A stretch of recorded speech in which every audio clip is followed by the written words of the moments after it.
Welcome to the Wareham Finance Committee. This is April 13th. It's 6:30 p.m. I call the meeting to order. May I have the clerk call the roll, please? On my far right, Tom Worthen, Jody Smith, Norma Scoggin, Chairman Bernie Pigeon. On my left, Matt Rose, and myself, Jerry Stefanski. 6 out of 9, we have a quorum. Thank you. And we're going to try to catch up this evening on the articles that we've missed and review the articles that we've done in case anyone has change of mind or whatever, and that's typically how we cover things. One article we have this evening is Mr. Tuttleboum's, and I owe him an apology that I missed this article completely in scheduling and the like, and he is a pleasure to have before us. He's so inspirational and Wow. informational. I'm not dead yet. You don't have to write my eulogy. It's just prep work. Plan on living a very long life, don't you? Well, I know who's in charge of your house because you keep giving pictures of her. Yeah, But exactly. by all means, step up and see you, please. Thank you. Let's see. Pull the microphone over. Just one thing. It's not actually my article. This was put on the special town meeting warrant by a 3-to-1 vote of the Board of Selectmen. So it's actually the Selectmen's article. So I just want to make that clarification. I mean, I wrote it, I brought it to the board, they voted it. So once they voted, it becomes, you know, their child as well, so to speak. The reason I wrote this article is because of the sort of tortured history of what's happened with this attempted bylaw change. As we all know, it passed in the June 2021 town meeting. It went to the Attorney General, who approved it, but sort of made some reservations to the extent that there might be some concerns whether any units created under the bylaw would count on the town's subsidized housing index. And subsequently, the town planner followed up with the Department of Housing and Community Development at the advice of town council, and they identified a bunch of problems with it and said that as written, it would not result in DHCD approving any units because they have the ultimate say over what goes on the subsidized housing index. At that time, contrary to what the planning board was told by the original petitioner on Monday night, town council and the town planner did meet with the original petitioner. The town planner told her, you know, you've got these issues, you've got these issues, you've got these issues. And I think at that time, you know, she indicated her desire to redraft. And they apparently had expected her to come back to work with them to try to, you know, check and see if attempt number 2 would cut the mustard. That didn't happen. And instead, she filed to get it on the annual town meeting warrant with the other petitioners. And you know, I think she was up against a little bit of the time for the annual warrant to close. And as we know, to get on the special town meeting warrant by petition, you got to go get 100 signatures, which is 10 times harder. And especially with something like this, which is kind of inside pool, it's not something people know about like a golf course. So, you know, that was her tactic. Unfortunately, both the planning board and the Board of Selectmen were told Monday night and last night, respectively, that the article still has significant flaws in there that will prevent affordable units from being created. So even if town meeting passes this thing again, it's not going to achieve the desired result. And so as a matter of public policy, what we have is a bylaw in place that allows somebody basically to slap up a house as of right if they manage to meet the criteria for the lots that are specified in the article, with no benefit to the town. And to me, it's not a good idea to have something like that hanging around on the books. You know, our zoning bylaws were created to limit density, to protect property that's been developed by people, you know, 50 years ago under the assumption that this is my lot, this is, you know, my neighbor's lot, this is my neighbor's blank lot, but they can't build there, so I'll buy this house because I know it's not going to be crazy crowded on my street. So, you know, to the extent that there's a quid pro quo that exists between increasing density in places through zoning and getting houses on the subsidized housing index, which is the municipal benefit that you get from this. There is no municipal benefit that would accrue right now if somebody were to go forward with one of these applications. That's just, it's plain as day. And the other thing, and I had a problem with the board on this original thing that I submitted to the board, and I copied you, the moderator, and that is the issue of what I would call the personal benefits that would accrue to the original petitioner under this bylaw. The original petitioner has been asking the Affordable Housing Trust to give her a job to implement this bylaw. 5 days after town meeting last year, she formed an LLC for real estate services. That's a for-profit organization. You can't have a nonprofit LLC. That's just a contradiction in terms. So at the next Affordable Housing Trust meeting, I believe in July 13th, my understanding, and part of it was told to me directly by a member, and part of it I heard through somebody else via a different member of the Affordable Housing Trust. Not only did the original petitioner state that the Affordable Housing Trust or the town, whomever, should hire her to implement this bylaw, but that they should send her back to school. I mean, that's a nice thing if you're actually a town employee and somebody can provide that benefit. If you get hired as the assistant planner and the town says, yeah, go get these credentials, go get that, we'll help you with it. But that's all part of an employment agreement. And I don't think our bylaws should be written to gain people employment. I speak solely for myself as a selectman on that point. I want to make that clear. Because when I raised these issues to the board, when we voted to put this on the warrant, I would say 1.5 selectmen had a problem with it. One had a big problem with it, and the other one said, yeah, I'd prefer if you didn't go that route. I was told that the language I use is defamatory. I think I'm the last person in the last 10 years in this town to win a defamation lawsuit, so, on behalf of somebody else. So I know defamation law. Defamation is inventing facts, it's not repeating them. And so I say these things with utmost confidence that these events occurred. The request for employment was repeated, albeit perhaps not quite so boldly, when the petitioner came before us in February to update us on the progress of the original passed bylaw. And it was put right out in the open then. That's not what town bylaws should be for. And that's driving part of this as well. A, we've got a faulty bylaw in the books that I think could confer a benefit upon somebody that they shouldn't really get, because the stated purpose was to promote affordable housing, not to promote development and not receive the affordable designation. And so that's pretty much what you have. I was surprised when I read it to see that specific language as you referred to, hiring that individual. You don't do that. Well, no, you don't. And here's the thing, people get hired on merit, usually. I mean, those are the principles that I know our personnel director and the town administrator use, in their respective capacities as the people who hire on behalf of the town. And I even told the petitioner during February 20, I empathized with her, because I've looked at the DHCD regs. When we developed, the Redevelopment Authority developed Littleton Drive.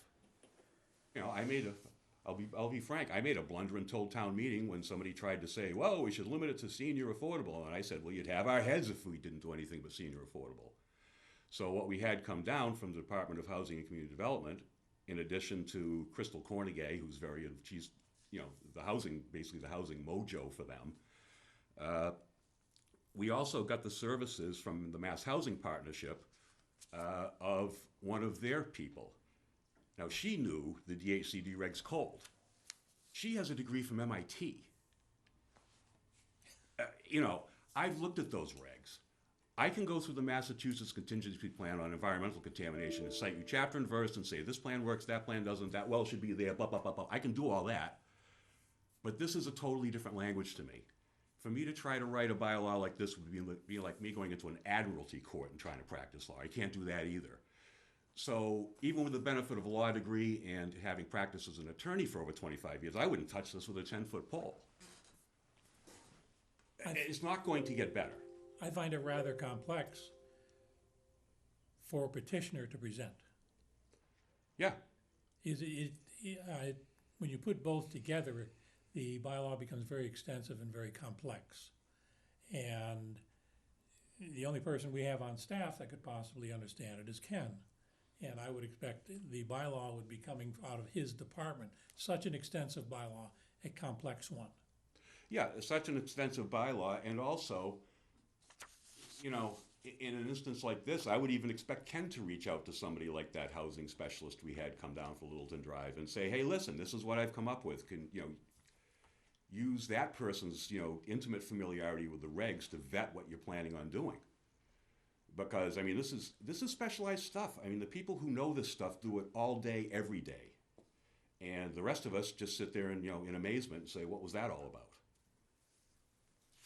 On that level, I have a distinct problem with it because of the complexity and the presenter. There's a conflict there from my point of view. I have a question. Yes. Has town council said anything about whether this passes, does anything that it is intended to do? Well, he and Ken did have a meeting with the petitioner, at which time Ken laid out what the DHCD person had told him were the issues that would lead to any created units not counting. What I'm asking is, since this bylaw was presented, has town council looked at it and said, this is no good? No, he has not. To be fair, he did not involve himself much in the discussion last night with the Board of Selectmen. I was watching on Zoom, Yeah. and I didn't hear anything from him. Well, town council usually rules on form and lets the attorney general make a decision with respect to its legality or applicability. Yeah, and town council, he has a wealth of knowledge about zoning issues, but I can tell you that when I first got on the board, to handle ZBA appeals, because those goes to the Housing Appeals Committee, and we had an excellent attorney, John Whitten. He was one of the founders of the Horsley and Whitten Environmental Group, but which is a fairly major licensed site professional services, you know, that sort of thing. I knew him previously for practice. But he also had a great knowledge of the HCD regulations and comprehensive permitting for 40Bs and all that stuff. He was a specialist. And Attorney Bowen actually had him take those cases and you know, deferred to him in terms of what happened. And what's interesting, of course, is John Whitten would always bemoan the fact that, you know, you could go into Housing Appeals Committee with just, you know, to stick up for a ZBA denial, and they just bulldozed you every single time. It's kind of much in the way that we talk about solar as a preferred industry in Massachusetts. The affordable housing lobby gets the same kind of legislative smooches, shall we say. And so to prevent the developers from spending a lot of money going into Superior Court or into the land court, because, you know, that's, you know, actual legal work and everything else, and you got to hire a lawyer for that kind of stuff, they divert these things to a Housing Appeals Committee that they set up. And they just rubber stamp these things, and they routinely flip ZBA decisions that deny special comprehensive permits. So that's the game. And John Whitten used to go in there and lose almost every time. And I'm sure Rich could have gone in there and lost almost every time too. But Rich decided that in the rare event that maybe something could be upheld as a denial, that he would defer to John Whitten. So Rich isn't, you know, I'm not saying that he doesn't understand aspects of this, but I bet he would defer to the person we had from MIT too, when it came to compliance with the regulations. What you're saying is, it's actually beyond the scope of both his job and probably his expertise. Well, you know, I'm just yeah. trying to understand the situation. I'm not No, saying it's- that's bad. and to the extent that it's beyond his, it's way beyond mine. Gotcha. I'll concede that in a heartbeat. And again, I'm not relying upon my own analysis of the article to tell you that it's flawed. I'm relying upon what the town planner was told by the person you got to deal with at DHCD on it. So any representation that actually DHCD is fine with this is probably an exaggeration. Well, here's the thing. DHCD is much like the sort of the Housing Appeals Committee. They love anything that gets closer to maybe someday creating affordable housing. So my understanding is that when they get a situation like this, they would basically say, well, we don't know if it would work, but pass it anyway, and then come back and try again, and then come back and try again. But I mean, we're on attempt number 2. And the petitioner, you know, because she didn't want to go get 90 more signatures, I'm guessing, I mean, I don't know, I didn't ask her that last night, decided to, you know, just rush this thing onto the annual town meeting warrant, and here we are. So the one we previously passed, which was insufficient, this is supposed to make up for the shortcomings of the initial one. Yes, and it may make up for some, but according to what we heard from the director of planning last night, it didn't make up for all. And again, town council and the planner expected the petitioner to come back, you know, and try to resolve some of these things. And that didn't happen. So it's not as though the petitioner didn't have notice that there were potentially problems. Yeah, I had called the chairman this morning and told him I would like to reconsider Article 18. I watched the meeting last night, and I told him I felt like I was deceived by omission. I didn't vote for the article thing, but it passed, and I figured, well, it came forward as just some small language changes. And I said, well, you know what, let's just move on. If it's just a couple words here and there, so be it. But then after listening last night, and I depended a lot on the town planner, he was very thorough in his thought process and all. He gets right to the point, you know, and listening to it, I said, you know, I'm not pleased with this, the way this is going at all. And I called the chairman this morning and said, I want to reconsider Article 18. Then he mentioned that Selectman Titlebaum was coming tonight, and I said, well, we'll just go from there. Yeah, you know, no sense me going any deeper into my thoughts on this until we reconsider this. But yeah, I had real problems listening to it last night. I'm saying, boy, this just isn't going the way I thought it was. Tom, did you want to say something? Yeah, I want to go back to 2020, when the whole thing got through, went through, her initial request. Yeah, that was The 2021, warrant, actually. 20 I know it seems like 2 years ago, but it's just a year. And then you said it went up through Healy's office, did it go? Yeah, it went there. And she approved it. She approved and there it. were some small language changes. No, I wouldn't say that. How do we get that far, before it even got there? Why did it even go beyond us? Because town meeting voted for it. I mean, Yeah, that's. But if it wasn't a valid thing to vote for, yes or no, they voted for it. They voted for it. So in other words, you were putting garbage up in front of these guys. They were approving it, thinking, good, we've done some good work. And a year later, it comes back and it's bogus. How does that happen? It happens because any 10 people in the town of Wareham can propose any bylaw they want and get it onto a town meeting warrant. It's right in the general laws, and there is no way to stop When that. it comes before the town meeting, the town council or somebody's got up and say that this thing doesn't float. It doesn't work. Yeah, I mean, Huh? I can't speak to. I mean, it went through all of you people and say, well, does this? I didn't. I can tell you that I believe only one person on the Board of Selectmen voted to recommend it. Which one? The 21? The first one, Huh? the first attempt. Only one. I believe only one person on the board voted to recommend it at that time. But the basis for your not recommending was that it's not valid. It's something that won't achieve what we say it's going to achieve. Well, my basis. I can't speak for any of the others at this point because I don't remember what the debate was. But my basis for voting against it was I view this as entirely unnecessary. You can go to ZBA with a LIP program that's endorsed by the Board of Selectmen and get exactly this. I'm just talking about the waste of time and energy and everything else to go through. I know. Well, And Tom, not achieve something that would potentially on the surface looks quite a benefit to the town. You know, we'd have to check the records and see if Rich was asked for an opinion, but even if he gave an opinion, town meeting can do to the contrary if it wishes to do so by vote. And then Yeah, it as goes long to as the, they say in front of the town meeting that this isn't gonna achieve what we, and they what can still everybody vote said it's to gonna approve achieve. it though. But then it goes to this, to the Attorney General, Right. and she says, well, some of the language isn't quite in line with what it should be. Well, she didn't even go that far.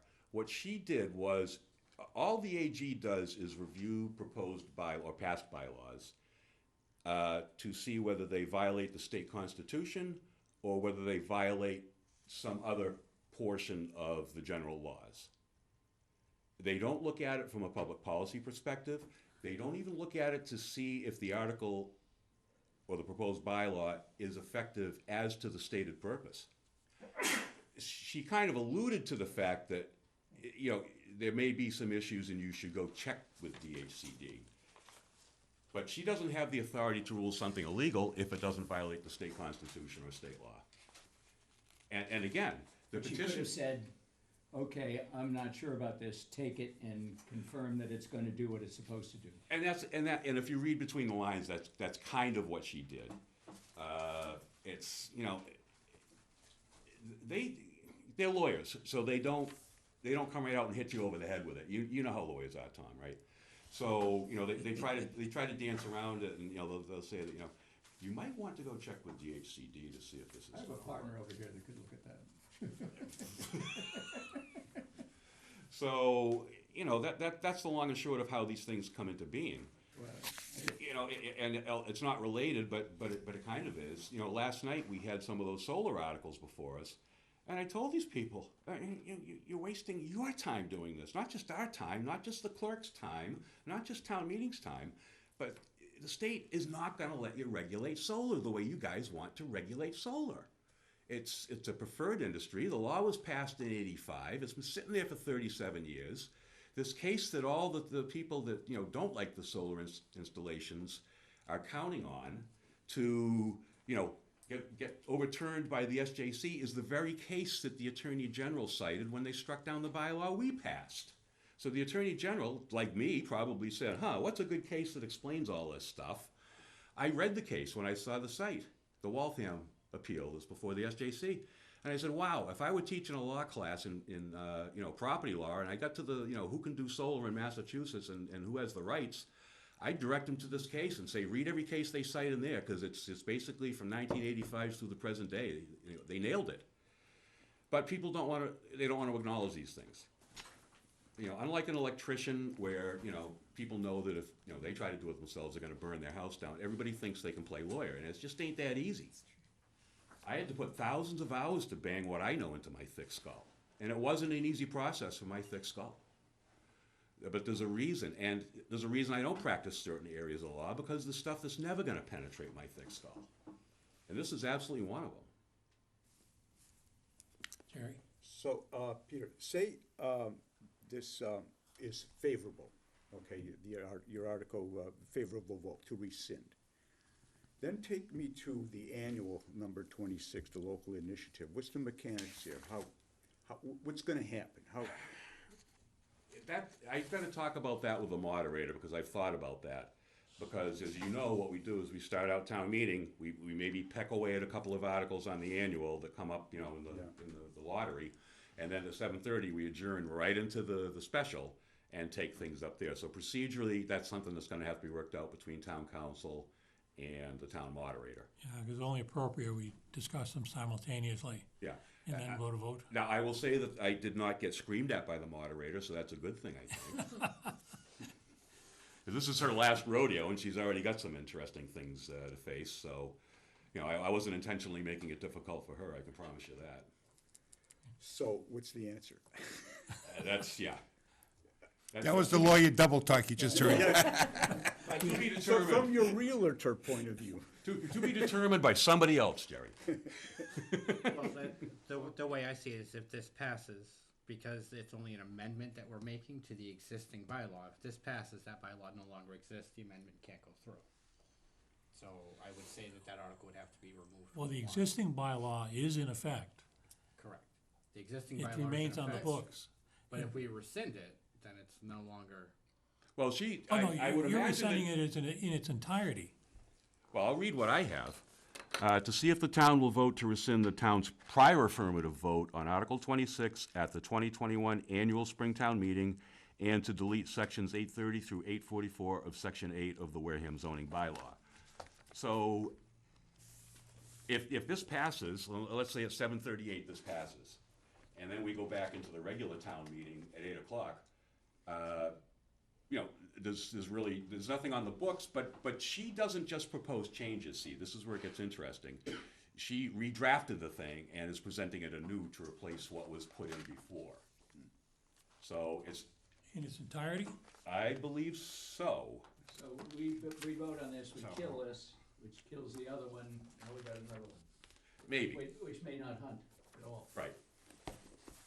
Well, the bottom line is, if you, Seems like we've wasted enough time already on this whole thing. and that's my point, Until we just get make it go something away, and if the, Achieves what we want to achieve. and again, if, you know, if any of us, including the petitioner, I mean, it's not, I'm not eligible for it, because I don't have small enough lots to qualify it. I actually could probably get away with a subdivision plan. It's originally, where I am, it was two lots that were jammed We're just together. trying to make but your whole lot low income.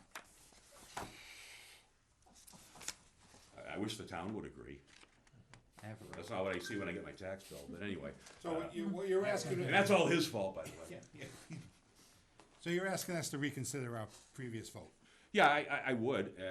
I would ask for an affirmative vote on the selectmen's article that I presented, and I would ask you to revisit any prior vote on the petitioner's article in light of what's been discussed tonight. Okay, under those circumstances, then yes, if her article is the bylaw in its entirety that she originally did in 2021, or 2020, effective 2021. Yeah, well, you know what? I should probably, I mean, if that's gonna impact how you do it, let me see if I can dig up the warrant online real quick here. You must have a hell of a memory on that little device you have. If you go to the moon and back up with that? Can you go to the moon and back using that? I think it can go to the moon and back. Sometimes when it doesn't work, it frustrates me, so I can throw it to the moon and back, but. There it is, right there. Oh, Yeah. No, so. gee, the Luddite with the Oh, is that paper the in his hand original? beat me to the draw here. It's amazing. Is that the original one? We have an excellent staff.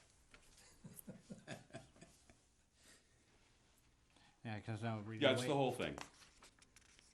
reading the way it's written is it's. In fact, on a, what does this take up? I thought in the bold, she was amending it. Yeah, that's what I thought too. Well, those are the changes. Those are the That you want It changes. us does to say do. vote to amend. Yeah, Yeah, it does say vote to amend.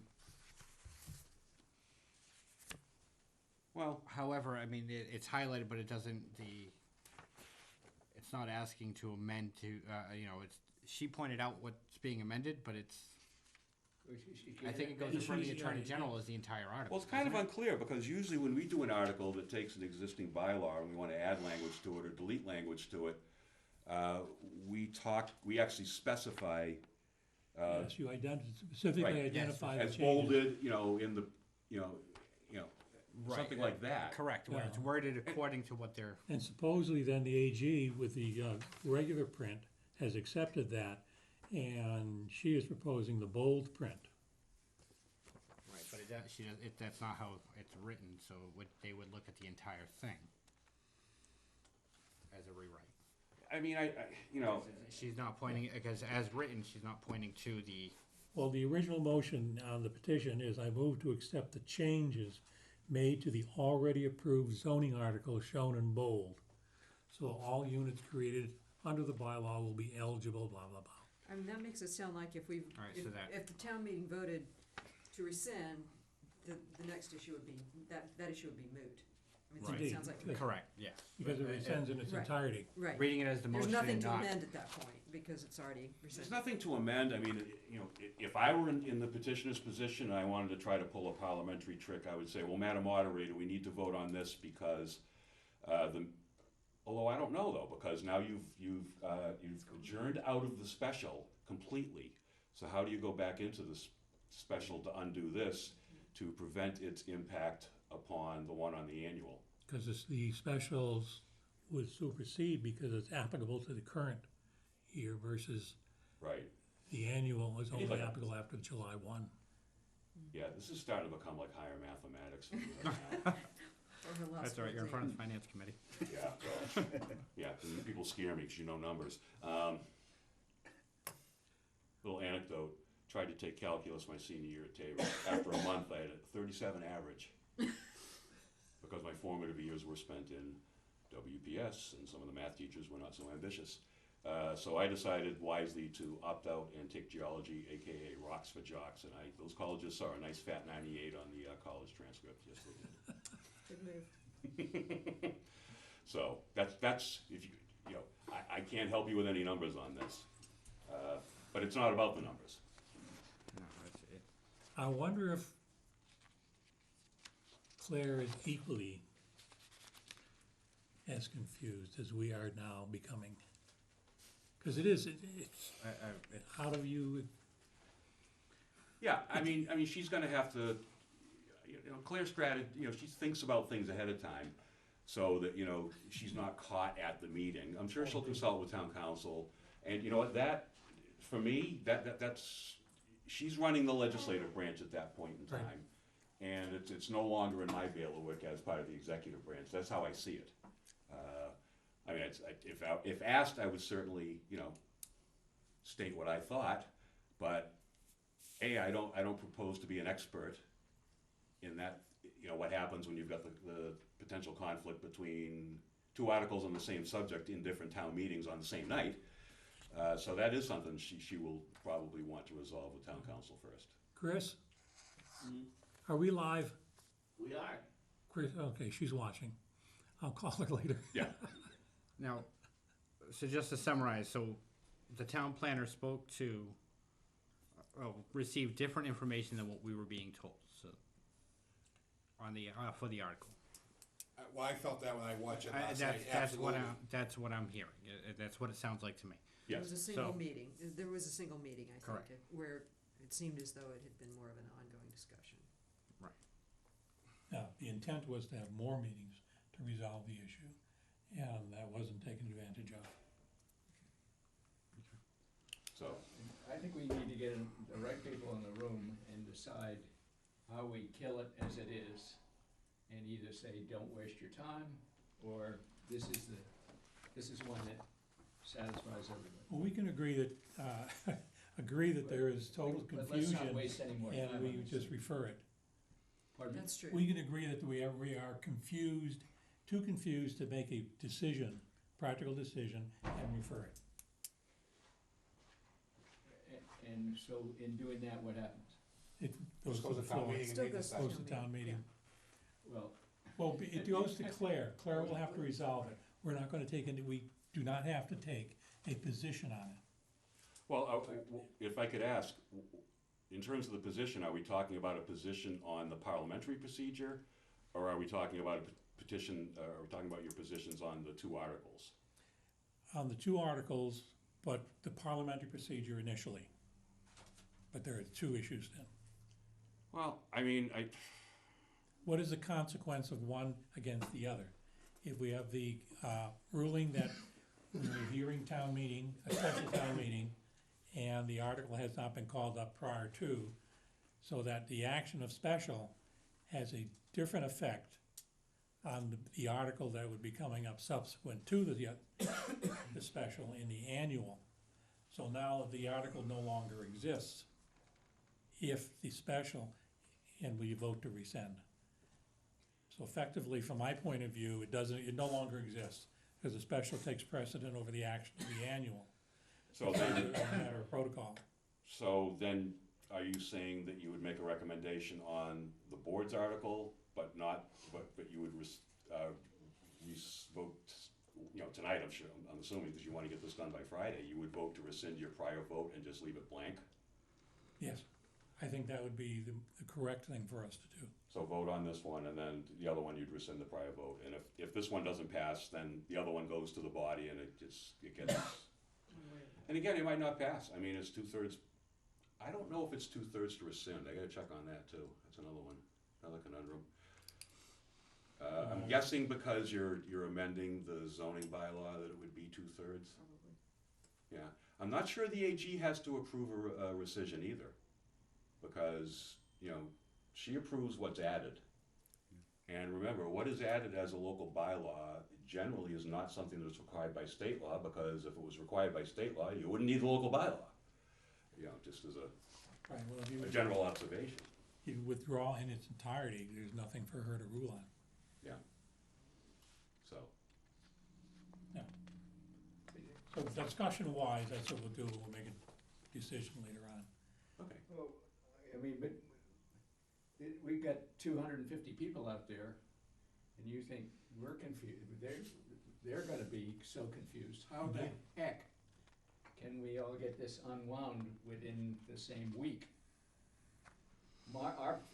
We should take a position and say that our position is this, we're for it and we're supporting it for these reasons because of all of the other implications of it. We should not walk away from giving us what we think other people should vote. Well, we typically have a meeting half hour to an hour prior to town meeting, just in case there's any issues that have come up in the interim, such as this. So hopefully by then, Claire will have a resolve as to how she's going to handle it, which will give us an indication of how we can view it in an advised town meeting. And, you know, again, one of the issues, of course, for us is these petition articles always manage to come in on the last day. Yes. And so, I mean, it's not the most elaborate article in the world. I suppose I could have whipped up a counter to it and kept everything on the annual, but, you know, I would have had like half an hour to do it or something. These came in about quarter of, 'cause, I don't know the timestamp on this one, but Well, they I mean, were, that's what petitioners do, and, you know, frankly, from their perspective, it's a smart move. Came in For March exactly 1st. what I just told you. You know, okay, let's get this in at the last minute so they can't, you know, do the counter. I mean, if I were in their position, I'd do this. I'm not criticizing their strategy. It's a smart strategy. It's just, you know, when you're sitting there on the board and you get these things coming in at the last minute, it's hard to make the kind of assessment to say, hey, wait a minute, is this thing, you know, so off kilter or so destructive? You know, we got to do something right now about it. That's the difficulty. yeah, there's a plus and minus to it, because you don't get an opportunity to have someone look at it and say, oh, wait a minute, you got a major error here. Yeah. You don't have time to correct any of that. And that's a problem too, when the petitioners do that. You know, you just pointed out, you jam it in at the last minute, and you find out there's a problem with it. It's like, wait a minute, how far will the moderator let me play with this? You know, the article, the language of the article, the notice to the public versus what I present as a motion at town meeting. And if they're not fairly closely aligned, you know, the moderator has the discretion to say, no, I'm not gonna allow those amendments, and, you know, you're just gonna vote it up or down. So, yeah, there's a lot going on for the moderator in this final meeting. She's been practicing the last 3 or 4 town meetings. Yeah. Well, Everyone- at least I won't be on a football field in front of 1,000 people who wanna shoot me. That'll be good. Any more questions? Nope. Peter, thank you very much. You've really, Yeah, you really stretched that night out, thank you. Muddied the water. Oh, hey, what can I say? words escape me. I Should have tried stuff with calculus. Maybe I should have, huh? Yeah, they wouldn't have to listen to his stomach rumbling because he hasn't had dinner and he's waiting to go home. Oh, that's what that was. I heard something wrong. I'm not saying a word. Bring snacks He's next. being very respectful right up until 8 p.m. on May 3rd. I got some animal cookies if you'd like a little snack. Oh, his daughter smelled that on his breath. They'll be mad he didn't share. Okay, next item we have is the, principally the moneyed articles, which is just about the only thing we have left. And we have our illustrious town administrator, excuse me, I promoted him. Oh, I was gonna, you got this morning, you got, yeah, this is what we got. Yes. Yeah, I didn't know if you'd have it or not. Yeah, I didn't get a chance to print it up, so I appreciate it. Yeah, Some of my guys don't print things out, they just rely on their. Usually I do, I just didn't get a chance to get to print it. It's easier to look at than on Bernie. the screen. Can I ask a question? Yes, Can you take that microphone that's next to you and push it closer to her? Oh. And can you take the, can you guys split the difference between you two? Just so that sound sounds better. yes. You're good, thank you. For a package for David. It should read. Well, thank you very much.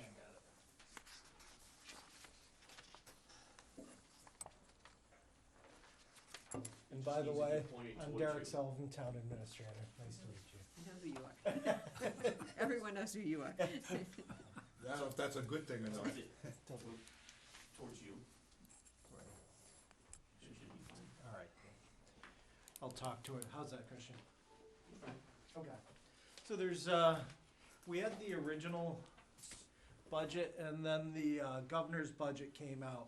Ironically, roughly about 5:54 p.m., the House Ways and Means Committee budget came out.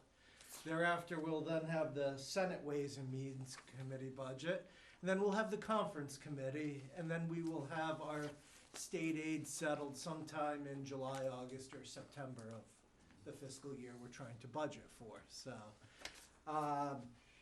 good news on it is what I was really worried about was the governor was fairly aggressive in his reimbursement for the charter school tuition. It looks like, I don't have the cherry sheet numbers, just what the overall budgeting, but it looks like the House Ways and Means Committee was equally as aggressive in some of their funding. So I was worried there'd be a little tip over between the two. So I believe this is a fair budget to take to town meeting, and I don't want to do, it's usually we've had to make adjustments from one of the budgets to another, and the reason being, we rely so heavily on state aid. It's a big portion in the assessments. Since our last budget, just going through, not much has changed. The charter reimbursement, obviously up to 840,000. That was a big difference, but we also again saw the charter assessments went up equally as well. Probably the biggest change in all of this from a summary really is the expense side, which is Upper Cape Cod Tech going down to the 3.2 million. So I think when you look at the revenues, and this was really, I didn't do it from one budget over to another. I just still kept it at the same from fiscal years. We brought in 40,000 from available funds. That's the Wetlands and also one of the Harbor Master accounts. We're still trying not to use all of the Harbor Master accounts because I'd like to build those up. We have projects such as boats coming forward, and those types of accounts can only be used for the waterways and things such as that. So if you look on the on your budget document that you have in front of you, the breakdown is about 3/4 of the way down. So you'll see no harbor service permit fees, but we use the waterways improvement 25,000 and wetlands protection 15,000. Wetlands protection before we'd be taking 25,000 out annually, and that's from the fees from conservation committee and such, and then we use to help offset the budget. We stopped that last year to try and let it grow because it was getting to be where they would bring in about 25,100 and you were using 25,000 out of that receipts reserve for appropriation account. So we're still using some monies, but just 15,000 on it. So it should continue to grow. Derek, is the wetlands protected conservation fees, what are those? So some of the fees from, it can be some of the permit fees, some of the fines that they do. So if somebody's in, they fine them $300 or something, goes into this account. So. Yeah, but like at the conservation committee meetings where they. Right, exactly. So, I've been trying to get them to find people, 1-2 million, but, it hasn't. That would make you popular. Yeah, it's, there's probably 1 or 2 people in town people wouldn't mind. So, but, Is the waterways improvement the dredging? Is that, no, so you've got 2 things from you have the harbor service permit fees from the moorings, and then you've got the waterways improvements or some of the other fees that they charge through. So it's all the stuff related to the harbor masters, well, really Division of Natural Resources Department. So, Shellfish licenses. right, and everything going through there. That's the, we probably should do just another breakdown of, I don't think we've done it for a little while, breakdown of what revenue really goes where, so it's always good to have. So really, so that's, I mean, the revenues haven't changed really, all that much. We're still at the, when you look at the percentages of the pie chart, see levy limits a big portion. The state aid, again, state aid 20% from for Chapter 70 in charter school, and then 4% for the general government. General government includes things like the veterans assessments, which is actually a reimbursement for what we pay to some of the veterans. So it also, that includes the exemptions for the veterans, blind, surviving spouses. So those are some of the abatements we give out, and the unrestricted general government aid. So we hover right around a quarter of our budget is based on state aid. So they'll come into play really later. The debt exclusion, so that's just a gazinga and a gazaga, whatever, because it's a debt exclusion, whatever the costs are, you raise the same amount. So that's really how you break that down. So the tuition assessment, you can see we pay over $4 million. In a later slide, you'll see the interesting thing that's happening are our school choice flatlined for a year and then plummeted, started plummeting, but conversely, the charter school really shot up. It's interesting to see with the new elementary school what's going to happen with school choice, because school choice is really going to some of the surrounding communities. Charter schools, I understand more. Some charter schools like Rising Tides are set up for kids that have either maybe need a boost or something like that set up for them, and some of the other charter schools, such as Sturgis, are considered world renowned. We're tops in New England. So The charter schools stayed open during COVID too. yeah, And once you started your student over there, yeah. you would leave them. Oh yeah, absolutely.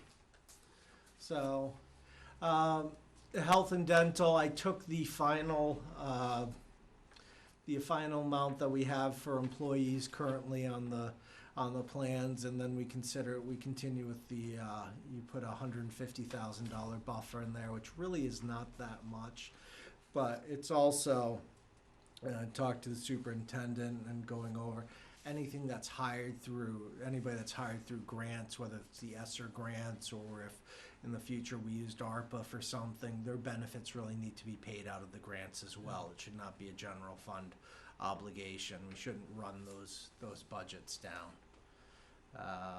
Retirement, LIUNA, that's the Plymouth County retirement. We are set to be fully funded by 2029. Really what's going to happen is whatever happens with this economy is going to be whether we reach that goal or not. There used to be your final year, you were going to have a balloon payment to become fully funded. But once that happens, our annual obligation would go down approximately $3.5 to $4 million. So that's a big change. That's something to consider on the horizon if that's actually going to happen. That would probably be the,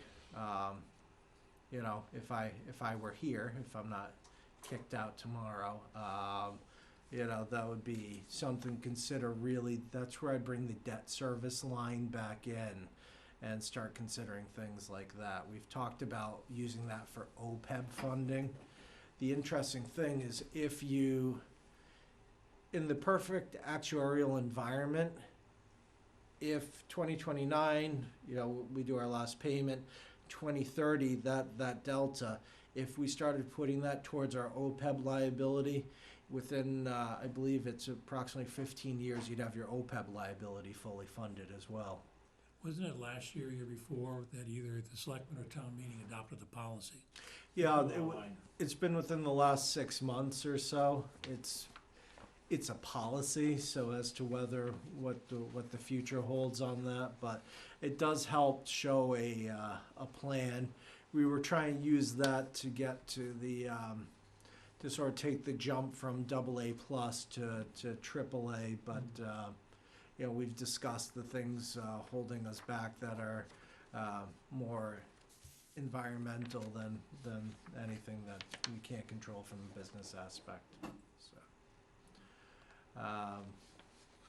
you know, Medicare, that's over 1.45%. When our retirees reach the age of 65, they're moved on to the Medicare plans. So that's actually a savings overall. The veterans benefits, that's the 405,000.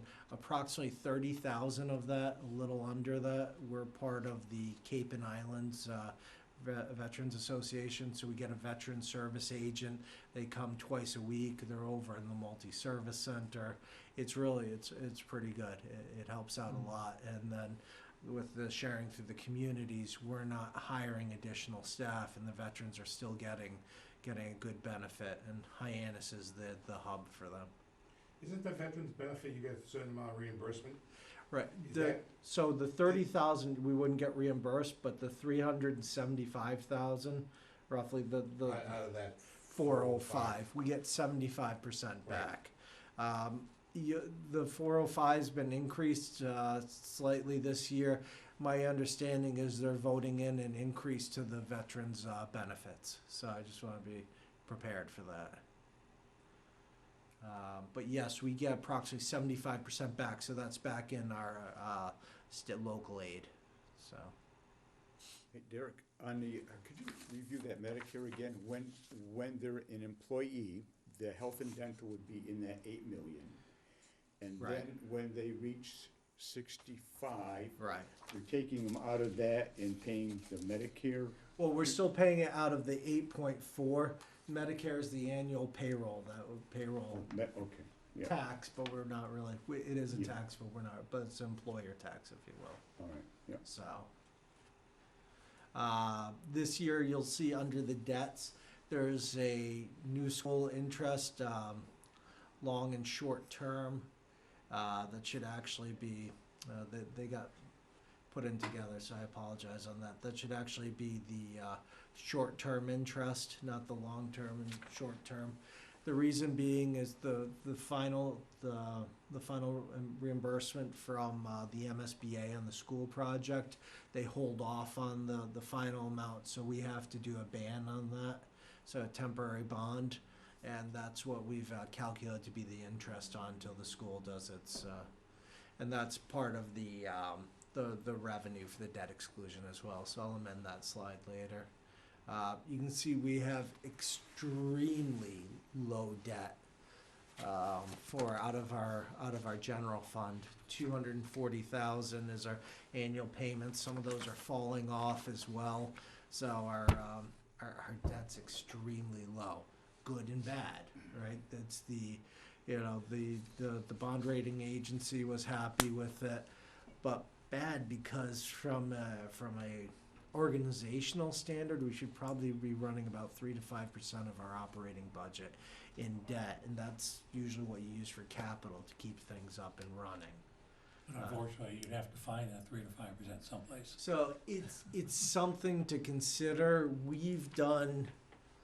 Which is why I get nervous with people trying to increase and grab from other revenues. We use our free cash to pay for capital. It's how we've put our organizational structure before.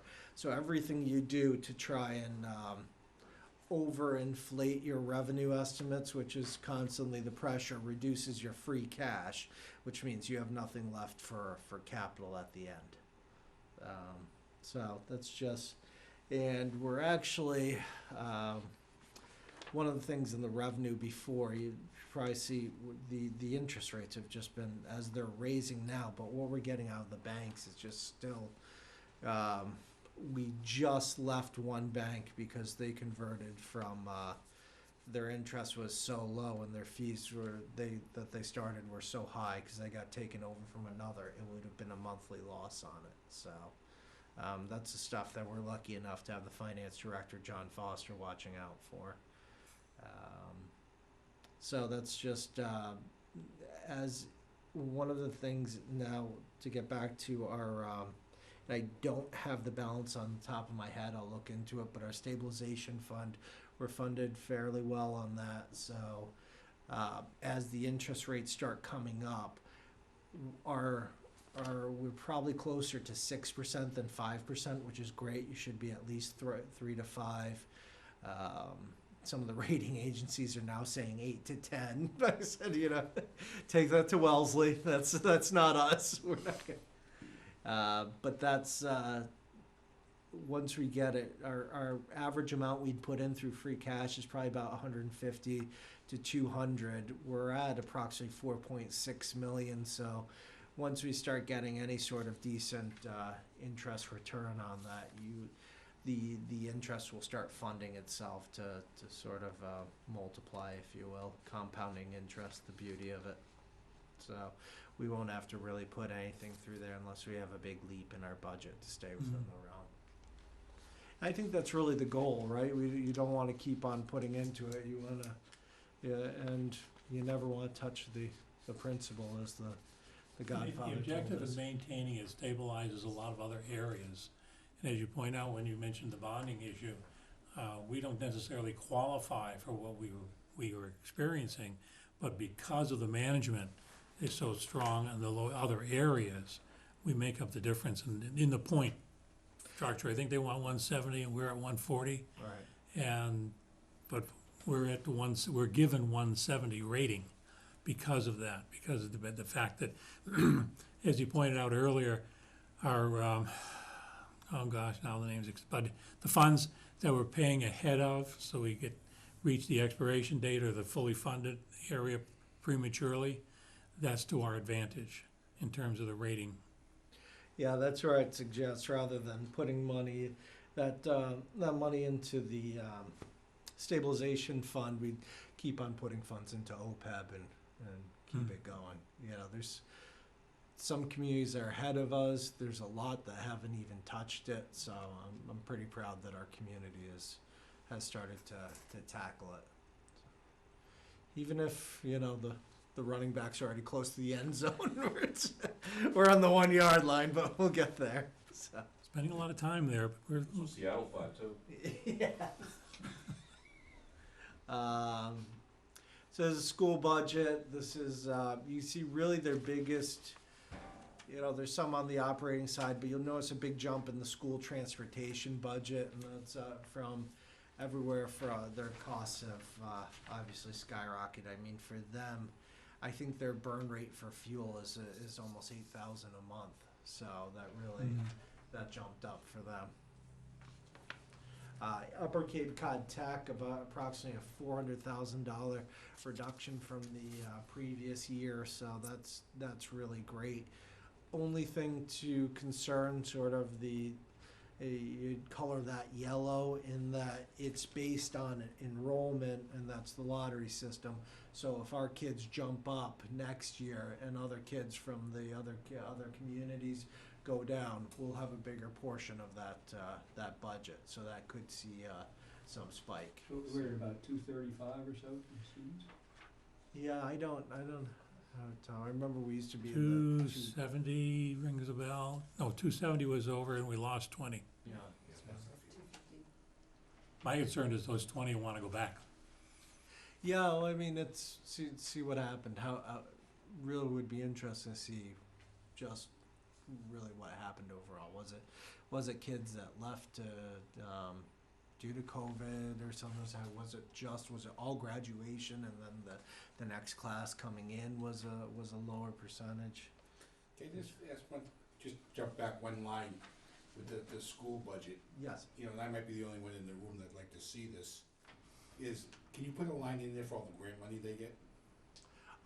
No, I mean, I think that gives the townspeople a real, how much is really spent on the schools. I mean, that number is, it's a little half of what we take in, but they really spend a lot more than that. Well, And I know I'm not supposed to tell you no, Jody, but the reason why is just on the whole setup and how we vote it, I could see that causing some severe confusion. As a FinCom report, I think that makes sense as in showing the overall I budget. knew what your answer was gonna be, but I put it out there anyways. You're like lawyers, you don't ask the question unless you know the answer, you know. but that 29 million is tax dollars, and the grant money is a separate issue, and it's almost up around 10 mil.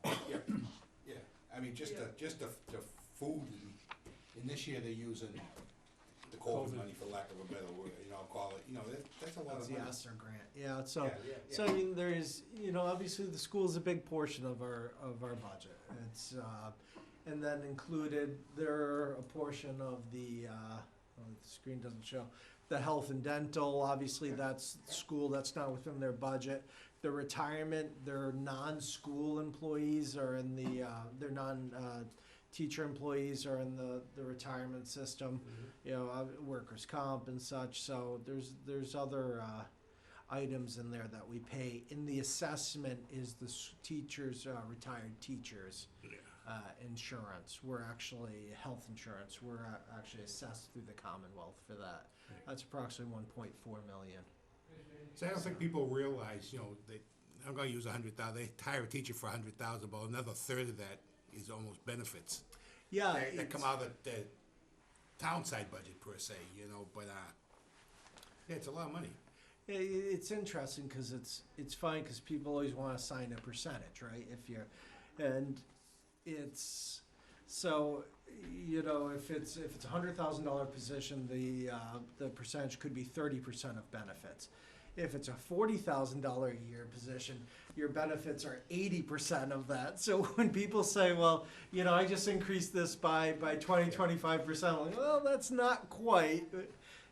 For the scenario, I say take the highest, most costliest health plan, because that's a lot of times that's what people's families will gravitate towards, because that's considered the best Blue Cross Blue Shield product, and that's one of the ones you use for starting the costing of the employment. So I use a third, because kind of in the private sector, they kind of use the same number. A third is an easy number to work with, it's. Well, your thought is you have X amount of employees at this level, Y at this. So if you use a third, it's going to spread itself out throughout the whole thing. Our audit report of the financial report section breaks that all out, so it attributes a certain percentage it's up around 65 million is what we actually spend to support the school system, but that's all in, benefits and all, and breaks it out to that, and with the police, and then general government. So it's a significant amount, cumulatively it is. Oh, there's no doubt about it. It's just people think, they're only getting this X number of dollars. Well, there's a lot more dollars in play than just what's coming out of the general fund. Yeah, but you say when you appropriate $1 million, you find you've only got 60 million to actually, 600,000 to accomplish your objectives, because the rest are all your benefits. Probably one of the biggest ones, we had our insurer in for the last department head meeting, going over everything, and our workers' comp insurance versus what's been budgeted, but you can even go the FY21 actuals. We spent close to 600,000 for the workers' comp and some of the additional benefits. This, for next fiscal year, we're down to 450,000. Really drastic reduction, and I was happy that the company was giving kudos to the assistant town administrator who serves as the HR director, Doreen Allen England. about helping the reduction through some of the things she's been doing, including trainings and such. Up until we had her, we were essentially a $70 million business without an HR department when it came down to it. Hey, it was nuts. So it's you know, the fact that unprompted the insurance company said, you know, you guys are doing great, the trainings, it's helping out. I thought that was fantastic to hear. So, I mean, that's where we're looking at, about the $73,376,492. This gives 1 year over the other. You can see where some of the largest increases are. And, you know, we're really trying to, as you know, our biggest push are for public safety and you know, municipal maintenance. The increases to the budget and staffing are moving to a full-time council on aging director. We've only had a part-time. We've been budgeting approximately $40,000 a year.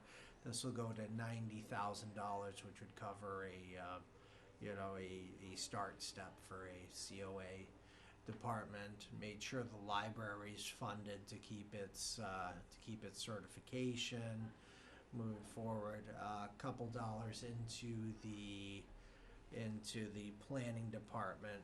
Yeah, there was a push by the leadership to have the assistant planner put in for everything that's coming into the town. But to do that, we had to remove a clerical position, and that's becoming a meeting minutes nightmare.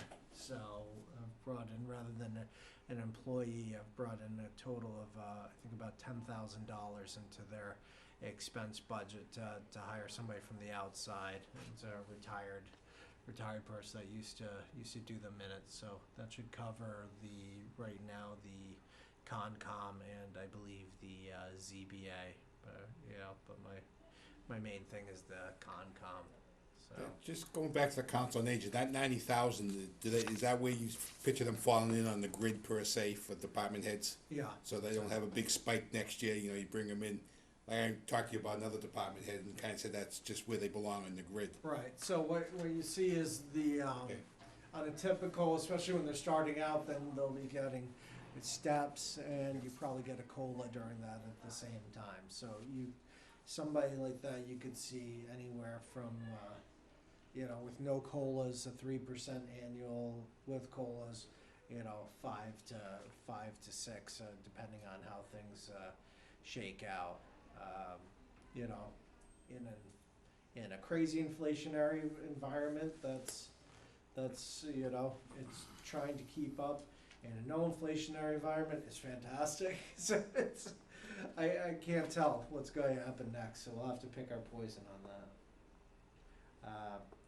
This was we just simply used the dollar bill, trying to give people an idea of where your monies go. So it's we don't have the percentages up, but it's just a nice visual effect. And you see actually how little we put into some of the departments. When you think about the public works, when we talk about state revenue, you look at that right-hand corner. That's the state giveth, and they taketh right away from the state and county assessments. And then this is sort of a superfluous, but it's got the percentages in it for the expense chart. This is the neat one coming up. This is tells a little bit of a tale. This is your net state aid. So if you look back approximately 10 years ago, we were at the 12.6 million. Now we've been just going up and down depending on how the legislature sees fit. But we're still at the 11.4 million today. We're still receiving 1.2 million less than we received 10 years ago. So that's a huge negative. And what's unusual right now is you're operating off the governor's budget, but typically the legislature has usually passed a resolution on state aid cities and towns, and they haven't done that this year. So, One would hope they're gonna fill it with the $1 billion surplus they have, but of course, that's highly unlikely. yeah, the House Ways and Means made a, like, dip their toe in that water beyond the 2.7% from the governor's budget, but it certainly wasn't. Well, Yeah, so, school's getting quite a bit though. They're going from $30 a student to 60. 60? Minimum, it's a big change. so I think that's the survivability of that through the conference committees, you know, probably not as, it's about as likely as me finishing a marathon, so, yeah, I think that's a fair way to place it. Well, you just didn't get your application in on time. That's true. Hey, if you don't apply, right? So You got a just, couple of free days. to get- so this is a big tale too. So this is why, yes, we've been receiving more state aid, but these are our assessments from the Commonwealth. And again, the majority of them are the school choice and the charter school assessment. So if you look, our entire assessments were in 2013 were two million, just over $2 million. I believe we're over 4 million on the assessments just for the school choice and the charter school sending. So that's in the more complete budget pack, Bernie, with the state aid charts, you can actually follow the dollar amounts. I can try and pull up, see if I can pull one of those up in a minute. So, and this is what I was talking about before. You can see sort of the flat line of the school choice, a little dip, flat line, and then just the monster increase of the charter school sending. So it's going to be interesting to see how that trend shakes out, whether it's a 1 year blip or if that's our future. I know that I thought that rising tide had a big jump for us, but when you look at it, you know, it's certainly concerning. Upper Cape Cod Tech, just going through, you can see where it was rising, flatlined. So really good year this year. But again, you know, obviously there's some concern as we're having the same amount as we did in FY18 for a budget. If some of the kids shoot up again, you could see a big spike. Yeah, you should put a graph of number of students online. Okay. You know, do it at cost per student type Yeah. deal. We've also got, we can pull off the DESI site, which sort of runs the whole thing. We should have, Mark Abrams does a nice thing on that. This is just, you've seen this before, but our average single-family tax bill, that's the first one is just the town of Wareham. Then you'd add the Wareham Fire District, which is slightly less than the onset fire. And then you bring it to the other communities and you see where we stand as the average single-family tax bill. Because what we hear a lot of is, say, our tax rate's high. You know, we're at $10.87 and, you know, so-and-so is at $9 or, yeah, Chatham's at $5. Well, why is Chatham at 5? Because they're, you know, where our average assessed value is, you know, 300, close to 4 or something. In Chatham, it's $1 million. So, you know, there's a reason for that. But this is, you know, this is just simple math. Do it. You take your average single-family tax bill, the Wareham one, and then I use the onset fire, so you have the highest, and then the difference there. Now, Wareham, we have 9,475 single-family parcels. So if you take, you know, you look at the difference between us and Bourne, you say, yeah, it's only $900, you know, just under $900. Well, what's 900 over 9,475 parcels? That's real money. That's 8.4 million. What could we do with that? So, a lot of damage, according to some people. But you can see where it goes the whole way. And that's just something I created because I've really thought about, because I'm trying to explain to folks, because we have some areas with fantastic waterfront homes, and we have some other areas that are not that, and that's okay. That's great. That's part of the diversity of this community. So, but sometimes if we want what other communities have, we need to figure out where we really want to put the dollars, because we're at a point where you can't do more with less. Everything we either put on the departments or you try and cut out, you're cutting services. So I think it's hard to put it in context that that's what we're spending on ourselves to accomplish what we want to do for services that we expect. Yeah. And we're getting the quality of services that we're paying for. I should say quality, excuse me, quantity of service, not quality. And so Yeah. what we're getting is outstanding. you know, our department heads, our first responders, EMS, PD, and they do a fantastic job. I do get worried about, what we can do for service delivery. So it's, I think that's a great graph, though, that more people need to take a look at that. Because I came to one meeting, I was in a dentist chair that day, telling them, these are the real numbers. And I was trying to remember them off the top of my head. I was at the mercy of a hygienist to drill my teeth out, But I said, this is what we're taking in the towns around us. I said, $7 million, think about what Wareham could do with that kind of money. And they said, oh, I don't think they really understand. And those are interesting numbers that people need to take a good look at. There's the What they get community for the center. services, huh? There's the community center. Brand new one. There's a Brand new lot they one. can do. Yeah. just, things to think about. Let me see if I can pull it up just for the cherry sheet aid. Hold on.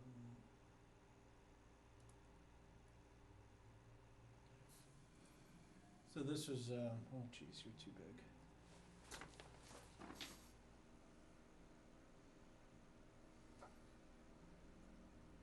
Alright, that's gonna be a little ugly to see, so I apologize, but this is what I was talking about before. In 2013, a little over $2 million. This was for the school choice. So you looked, and for our total aid, our school choice at that was $422,000.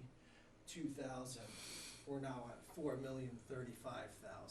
So that's it. It's a huge change. Now, the thought is, if all those kids came back, could you handle them? And what would happen there? So, but that's just that's my story, folks. You sticking to it? Well, couple things, and I know with Upper Cape, Thank you. I've already made my feelings perfectly clear to the schools. I wish that they'd be more receptive Not worried to about allowing Upper Cape to come in and kind of let these kids know. I think they're doing a disservice to their students. They don't want to assist Upper Cape in any way, period. And I heard that when I first moved here, and I've kind of reaffirmed it, and it's a shame. And the other thing I'm going to bring up, and I call this Jody's worksheet. I do my own numbers. I put my own worksheet together, and I found it interesting that somebody's saying the department heads are getting 12% raises. And I already discussed this with you, and you told me why. And it's about where they belong on the grand scheme of things. But most of these department heads, I'll just turn a page here.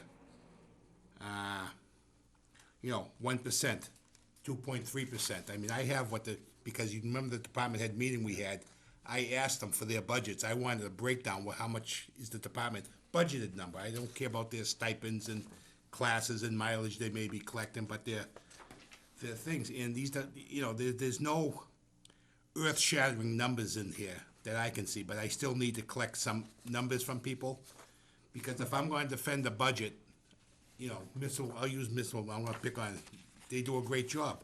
I asked them, do you know how many people they have working there? It's not a big number. They are not flush with people. I mean, I'm looking at the chief's budget number. He's got a 0.1% raise. I mean, it's not, there's no craziness in this budget.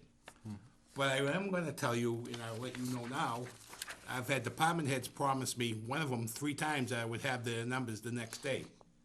I am gonna ask for numbers on if I don't get these numbers, so you might want the ones that have it at town meeting. Because I think the people, and this is kinda Jody's worksheet, and I did the same thing to the schools, so it's not that I'm picking on. I went down with the schools and asked how much everybody was making, a lot of these department heads were making and stuff, because I wanna know, and I think people have a right to know, you know, so don't be in shock. You're the first one on my list, so. And I had told you this, I said, oh, you're making whatever the number was at the time, you know, not taking your assistant, your very administrative assistant, I should say. She does a phenomenal job, and I know she deserves every penny she gets, but it was just one number, and I'm saying, is this all your number? So I think people, you know, sometimes think, you know, I don't know what I'm trying to say here, that the town, the money's being well spent. You know, I mean, we had If you throw in 2 fire chiefs and 2 water departments, all the but that's- purchasing, and I have- administration goes into that. I have no But that's- control over that. We can't use that in our calculations, but I agree with you, Tom. Yeah. We're taxpayers in this. Indeed, in this indeed. town, and what we're trying to do is to get the best value. And some of these departments are running on fumes because they can't get enough employees. And it's because of the fact that we're the lowest paid. Oh, there's 15 out there on the board Yeah, now. I mean, we gotta have a much broader view of how area this large should be administered. But it's all Most of about more money, efficient. Tom. Huh? It's all about money. What? It's all about money. No, it isn't. It's about the organization, how it's set up. A lot of it's money. We are, we're in the midst of bargaining. Some of it's to change to make sure that our folks are in the market. For a long time, Wareham was behind, and frankly, for about a decade before I started coming on too, there seemed to be and I don't know whether it was just here or everywhere, that the employees are the enemy, and overpaid and bad people and all that stuff. So it's I appreciate the change that's happened and the respect that's shown to them. I'm not speaking about myself. I'm talking about our employees. The ones that work hard, that are there. And I think one of the biggest shames is when those types of things happen, because these are real people. There are residents as well of this community, a lot of them, and it's the market changes, and there's a market wage for everything. So. Okay, if you don't mind, gentlemen, the ladies, we'll move on to some other issues I'd like to ask Derek before he goes. Let's see. The capital plan has 3 roofs in it, that all one contract. They'd have to be bid out. We 3 got separate bids? Right, we've got estimates on them, but it's, 3 separate projects. Probably shouldn't have Okay, turned that on. does Jim have the individual info on that? I've texted him and he hasn't been back to me yet. Yeah, that we do, and if it give us a Okay, second, real. and we have the budget. We've seen the EMS budget, has reviewed that. The enterprise Yeah, fund, just so you know, the EMS budget, I've gone through that with Mr. Evans. You will see closer to about a $1.6 million amount I've gone through over the last few years of the overtime and things, and one of the reasons is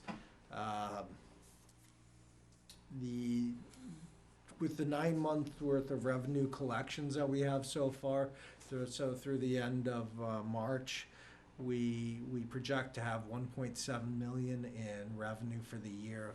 with about 1.47 million in actual expenditures. So we're gonna should have a little bit over a $200,000 surplus, which would be returned. So that's a good year.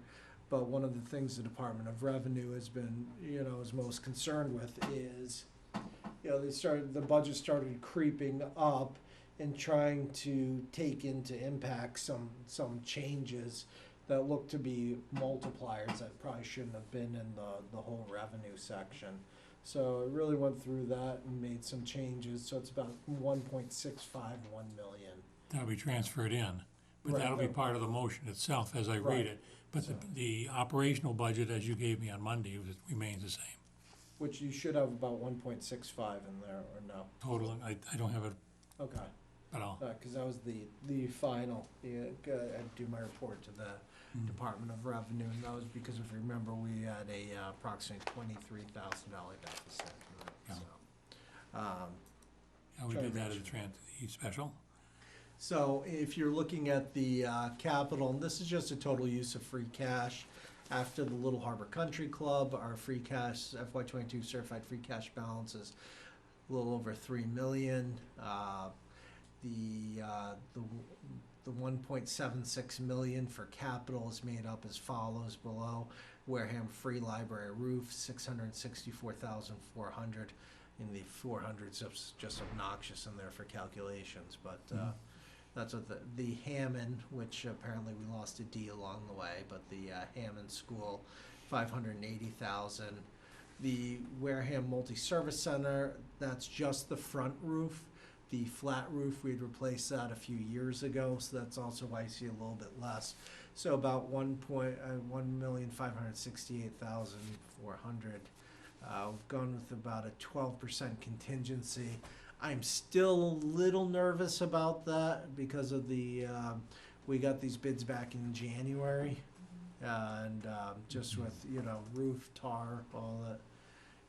So just something to consider. So I went above a 10% contingency to 12, and really just want to see how we go through these projects. Hammond has active leaks. That one concerns me, although one of the selectmen brought up rightfully so, what's the future of that building? But I think we need to seal that up tight before we can, do anything else. Makes it more marketable. Right. The free library, that's been a while coming, and every year the delay, it's cost. I think 6 years ago the estimate was closer to 400,000 on it. So I think that makes a lot of sense. We basically have this $2 million free cash blip because of our COVID budgeting, when we didn't know what was going to happen with the revenue, whether, everyone is projecting about a 10% reduction in state aid from the Commonwealth. They level funded. We also had projected a reduction in our local receipts. So that those actually helped us out to have extra free cash, an amount we don't normally see. We usually see anywhere around 3 to 4 million. This was closer to 6, so I think it's a great opportunity to use it for these capital projects. I'd say a roof, once you get a leaky roof, you get nothing but problems after that. It would help on those if you could have in there the Wareham Free Library roof was it's replacing a roof that was Okay. 30 years old. I mean, Yeah. so you get an idea as to that we're keeping track of when these things happen, Okay. and we can project out the life of a roof or the life of Yeah. anything. And Derek, if you could also send that to me. Uh-huh. David has all the details, and he's going to a hospital tomorrow morning, Okay. unfortunately.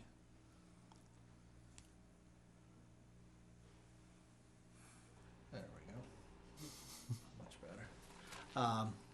Then the other items, I think you probably have some of these special town meeting ones, Bernie. That was the snow and ice deficit, about 25,000. That's The snow and ice was the only one I was missing. yeah, that's the only one we're legally allowed to go in deficit in every year. That's why we increase it by a little bit.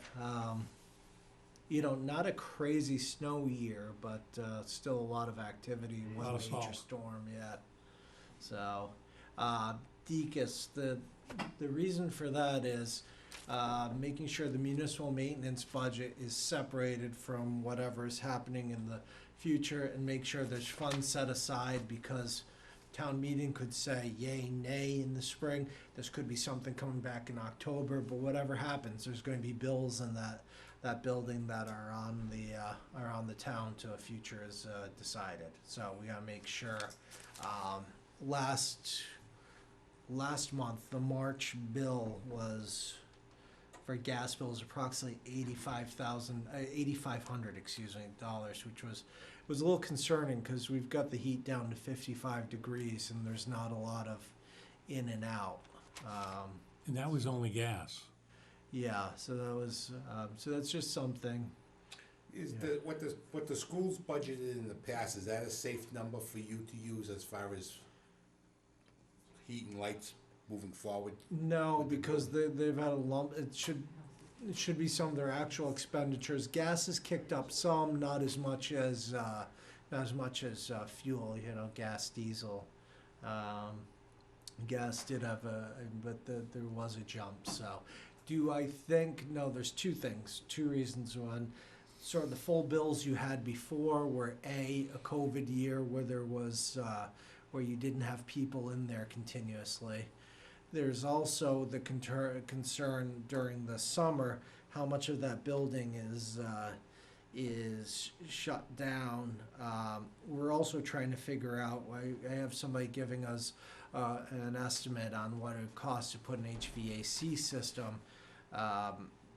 You know, there's just something, there's some ambitions out there, which is fine. It's great to think about things that way.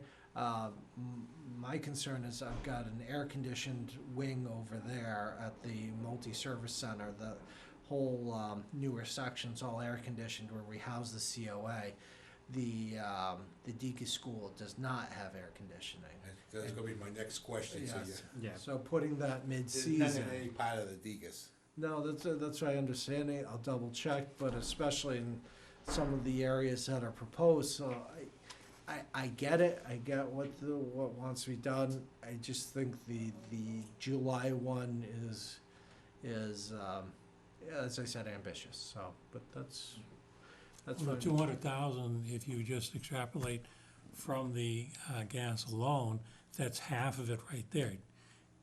Yeah, I mean, the gas you won't use as much in the, obviously in the summer months, so you'll have but so if March was still that high, you're probably, we'll have some this month too, just a little bit in May, so you're probably 8 months out of the year for that, so easily 64, 70, so not quite half burning. There's four portable classrooms in that. The portable classrooms, we have the heat shut off in that Are section. those marketable? No, they're pretty junk right now. You know, my best estimate on what should be done involves the front end loader going through there. So. And I think you could easily seal off that corridor to it once you did something like that. Low income housing? Okay, we've already seen the enterprise fund or the details for it, if you have them available, Derek. We have the budget, obviously, we went through that. Yeah. Through all the departments. It's just the cost of it, that's all. I do have some of that. I have sent their budget back to them because I asked them due to their revenue increase to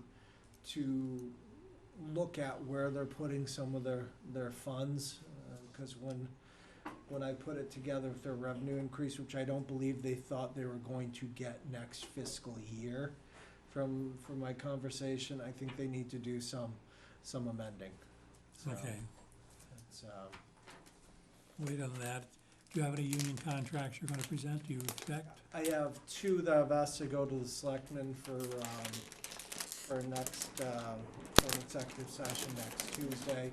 Depending on what happens with that, I think those would be the only ones. Yeah, you have separate funds for that. It was just a matter of acknowledging that in our report. And I started moving some of those forward. Some of them do have, as you know, Jody started talking about, are some of the equity adjustments. We went through and took surrounding communities, and you started looking at where everybody stands with, you know, in consideration. So, you know, it can be a little, I don't know how to put it, a little interesting when communities a quarter of our size and some of the departments we're being paid 20 or 30% more. You know, it's and by definition, I call our department heads working department heads. You know, you'll see the director Dave Menard out there in a hole. I've picked up trash barrels with them, which when the trash juice spilled on me, he fell over laughing, called it the greatest day of his life. So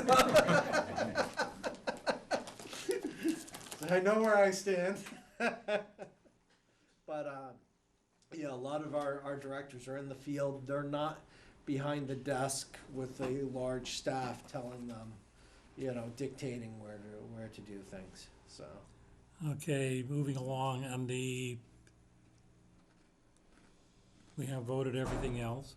On the special, are there any budget transfers that, Yeah, I'm anticipating one budget transfer for the library. That's when we brought, I apologize, I don't have it up there. I'm gonna pull it up real quick.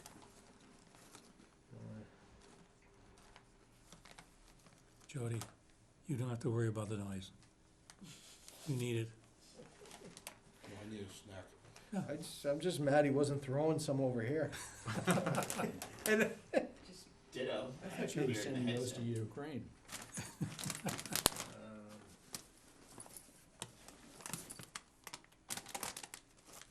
So I'm looking at $14,137, and that's I'll probably put in 15,000 just to be safe on there. The new director we have as part of the budget actually came in. There was contractually that because they used to be part-time, our COA directors and the library director were at a lower position, and as they got moved in full-time, they got brought in with, you know, same schedule as like the accountant, director of assessing, things like that. And it's sort of a fairness thing, so we've got that, you know, mid-year transfer. I'd rather use the eligible funds we have than have the library dip into some of their, you know, their reserves they use for books and things like that. I know, Tom, I'm getting soft. So said I'm getting soft, Tom. No, you're not. And, You're doing fine, but Next. we gotta have more of a helicopter view of how the whole area is running. I think there's that's perfect analogy. We need to look at all the town buildings. I think we're trying to do the public safety complex, whether it's working with a fire district or not. People get upset about that, especially if they're not within the, you know, the Wareham fire than another. And, you know, if the fire district's paying their portion, what does it matter if we can save some funds working together?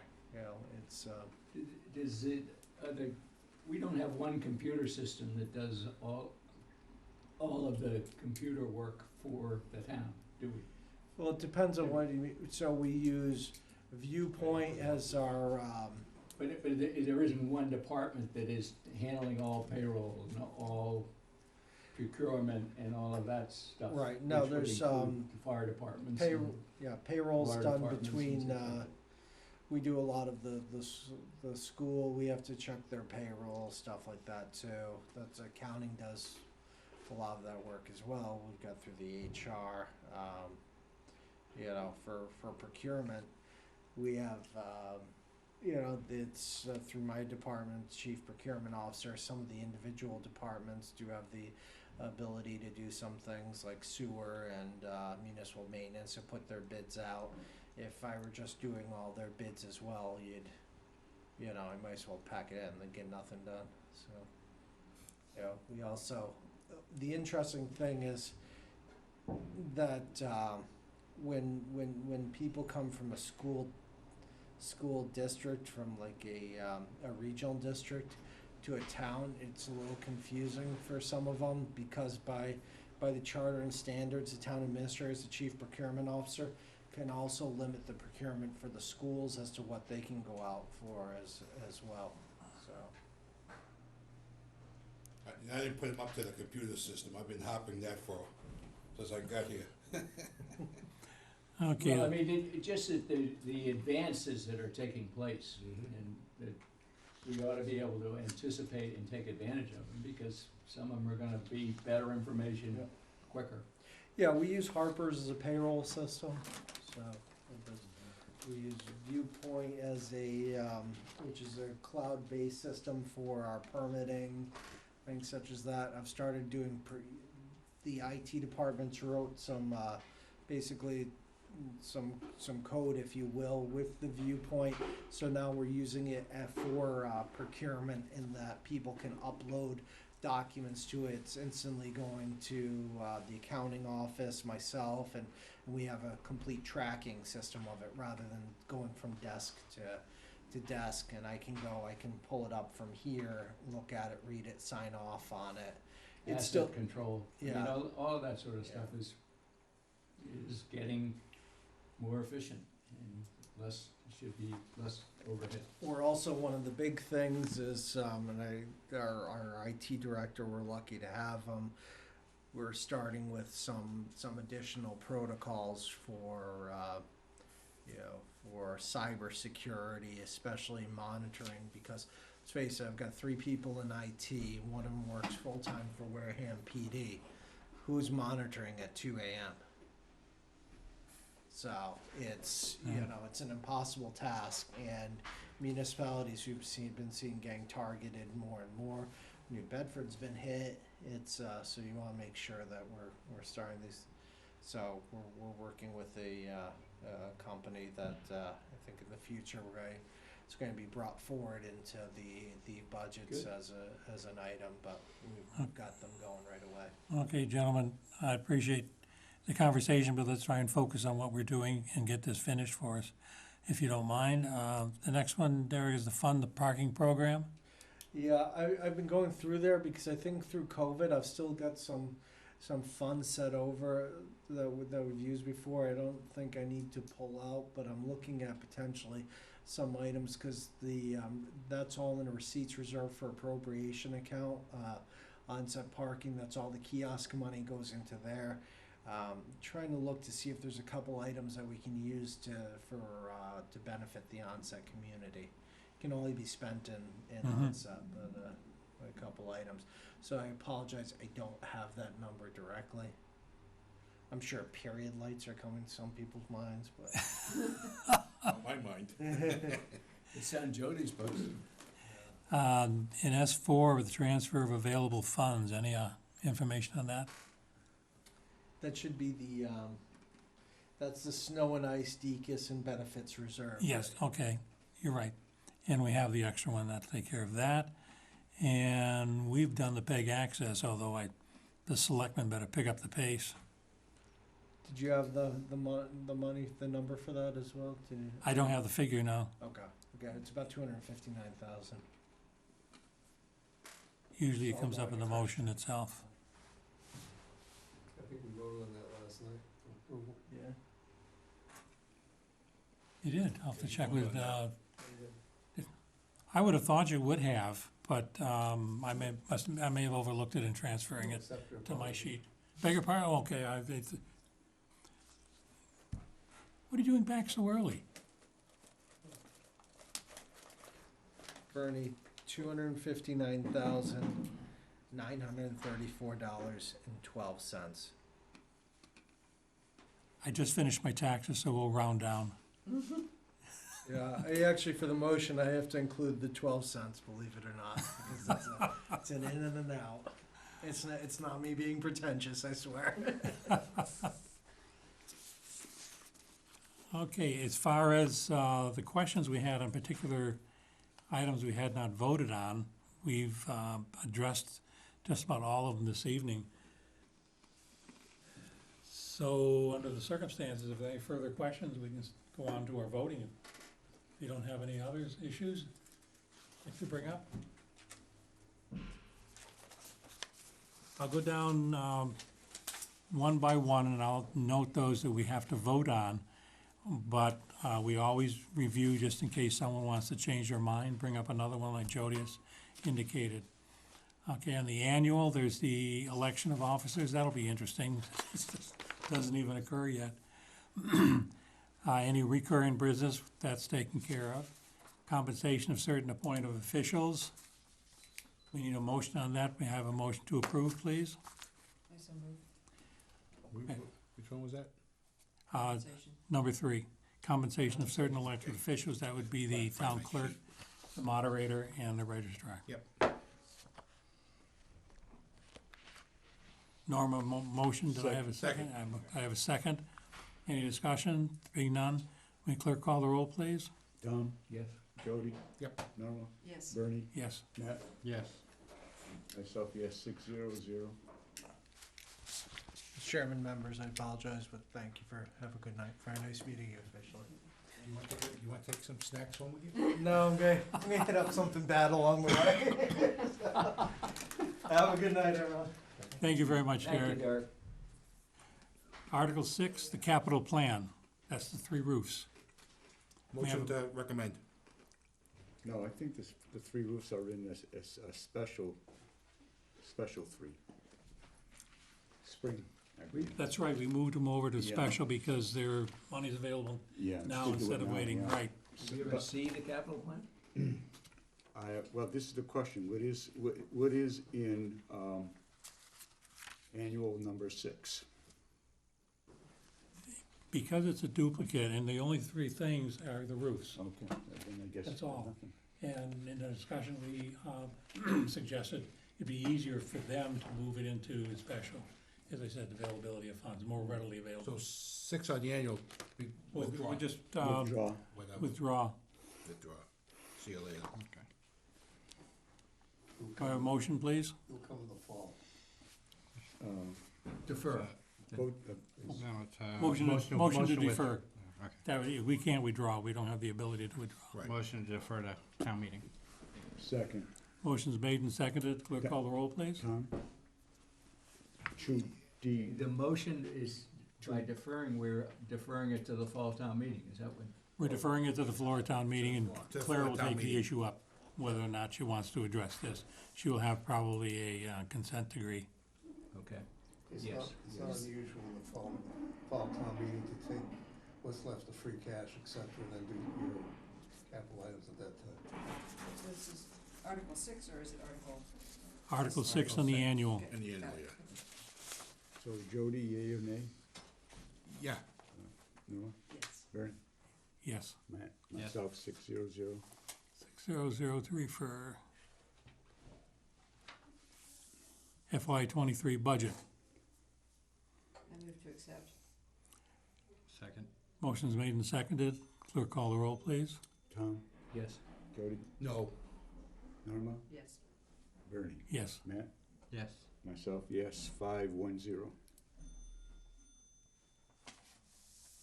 Issue, decline, Jody, based on the salaries issue that you have? Yeah, lack of information. Okay. Article 8 is the EMS budget. May I have a motion, please, to approve? Motion to recommend. Second, Motion's made and seconded. May I have a clerk call the roll, please? Tom? No.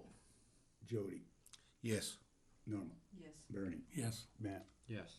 Myself, yes, 5-1-0. What is your issue, Tom, with the EMS budget? I didn't see the budget, I haven't seen the budget, and we did not get the number of calls, and I wanted to see what other calls, what the revenue per call was. I mean, a lot of Oh, the older, information about. My view of EMS is that it should be jobbed out as a private company. So okay, that's where I'm at. very good. Article 10 is the Water Pollution Control Enterprise Fund. It's effectively transferring the monies from the enterprise fund to the general budget. Motion to approve, please. So move. Second. Motion's made and seconded. Clerk, call the roll, please. Tom, Yes. Jody, No. Norma, Yes. Bernie, Yes. Matt, Yes. myself, yes, 510. Same reason. Okay. Contracts, motion to refer. I would suggest. Recommend to refer. Second. Motion's made and seconded. Clerk, call the roll, please. Tom, I think I understand this, yes. Jody, Yes. Norma, Yes. Bernie, Yes. Matt, Yes. myself, yes, 600.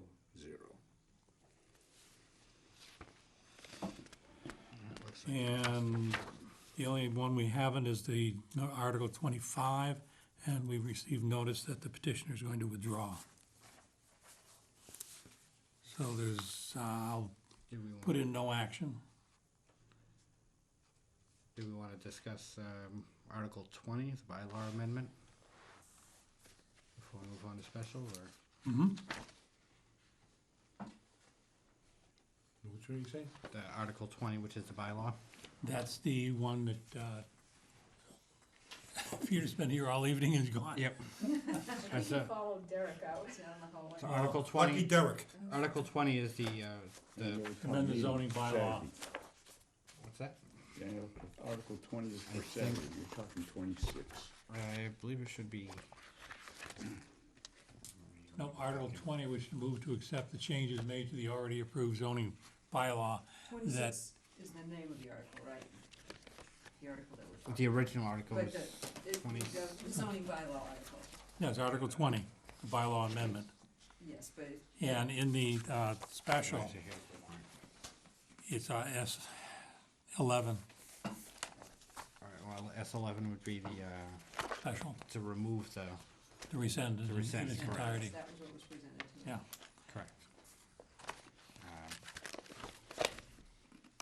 so I think Jody was, that's the one you wanted to reconsider. Yes, I have on the file, 'cause it's on the local. 18, Article 20, Last week. on this, Article the 20 annual. is the Saturday. Okay, all right, 26, yes, So we Bernie, did. Article 20 on this, on the annual town meeting, bylaw amendment is to do it on Saturdays. The local initiative, the bylaw change is Article 26, local initiative. That's the one Selectman Titlebaum was talking about, I think it's 26. the other way around. No, No, Article 26 is the Yeah, move 'cause town meeting yeah. for the fourth Saturday. Right.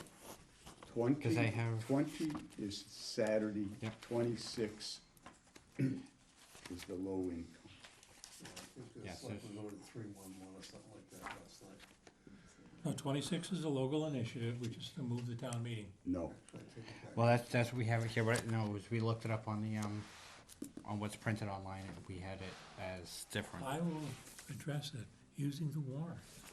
Perfect. That's the special one at the end.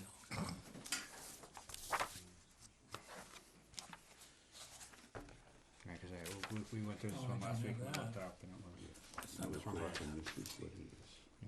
cause that, when we received it, Probably your finance guy has people. yeah, no, I got you. I do remember us talking about that last week, I just don't have it changed in front of me. It's the way this is worded This, yes. on the vote group, that's what it is. And I had it. I literally had it written down. No, I think I don't have that copy. Oh, I can pull it up. No, I have one that was given me by the selectman's office that had all of them, and the last ones were the petitioned articles. There wouldn't be in its entirety, just the top part of it. And I haven't got that with me, unfortunately. Let's see. Departmental You do budget. warrant, Bernie? Beg your pardon? You need a warrant? Yes, please. No, Derek actually handed me these. but does it when I have started getting a little does it have the petition wonky on what articles? was where. Yeah, me, that's why I said, I'm looking at my stuff, I'm not even sure what I'm thinking we, about. we have it listed one way on our end, But and it ends with Article 18. I think we have. Yeah, Oh, you here, keep you those, You I got, never got it. I got them on, I got them online. I'm only gonna and pass everything them. Oh wait, no, No, that's a special. yeah, We one don't need a special. special. We don't need a special. else. Okay, so you're just doing the annual now? Well, this is where our confusion's coming out.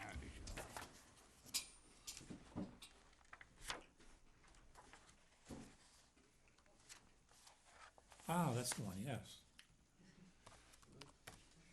Now, see, it's printed out like that. Yes. And Article 25.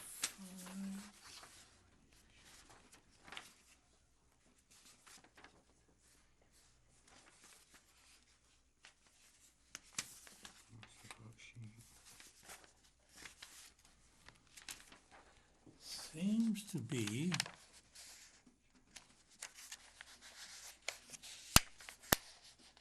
This ends with Article 25, and we're referencing Article 20.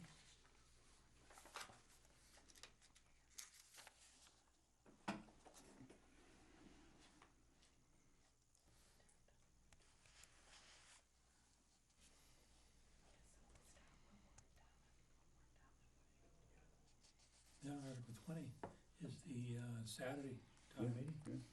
Yeah, and 26 is the, Yeah, I Yeah. haven't. that's what it's on the website, that, which counts. Yeah, well, that's what we pulled up. So it's posted Okay. also to the public. Well, one says just a bylaw amendment, just says local initiative on my sheet where I track the votes.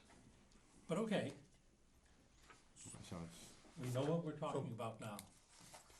So 20's Thank you, Peter. the Saturday. yes, Pardon? the 20th is the Saturday one, so it's the 26th, the local initiative. Yeah, so the board voted, I think, 1 yes, 3 no, and 1, I think, Patrick abstained. Yeah, I have for He the, said he didn't care. is 1.140, Okay. 140 on both of them coincidentally. Yeah, Patrick had Yeah. said. Well, actually, we've already voted to refer that to the floor anyhow. Which one?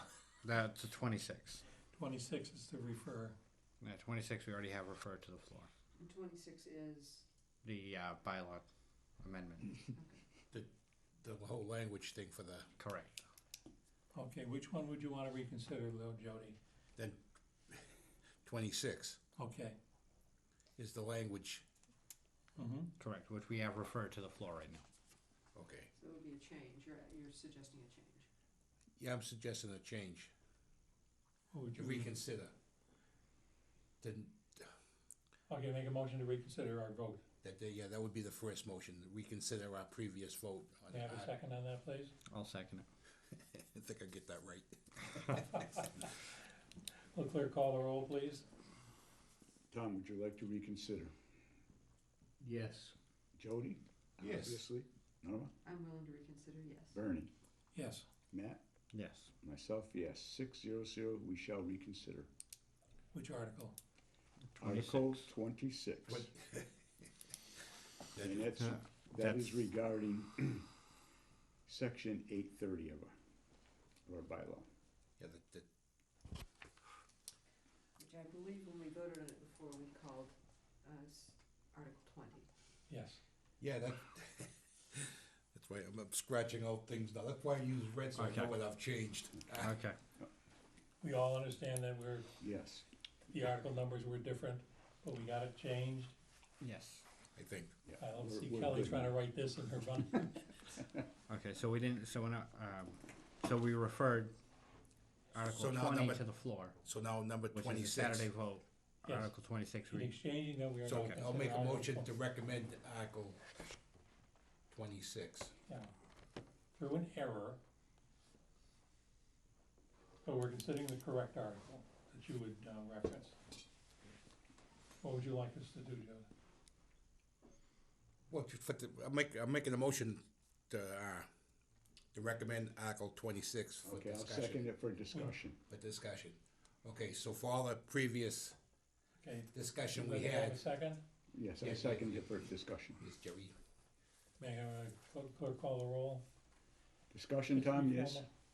Well, we could discuss it, then vote on it. Yeah, Indeed, That's so we all. have a article, you have. So we're just opening it up for discussion? it's Yes, open your now for motion is to open discussion. it for discussion. Yes. Yes. Yes, Yes. Yes. okay, open for discussion, 600. Well, I think for all the reasons I stated before, after watching the meeting last night, I felt I was kind of deceived by omission as to what we were voting on.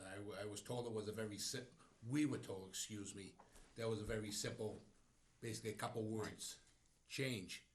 After listening to the selectmen last night and listening to Mr. Buckland especially, I mean, I gotta kind of refer to him as the expert per se. I have a lot of respect for his opinion. I just think it was a lot more entailed than what I was led to believe. Yeah, I think that's the way I want to frame it. I'm definitely gonna agree with you on that one. I think that there was information that we should have had that we didn't have, and the information we're hearing now contradicts everything we heard.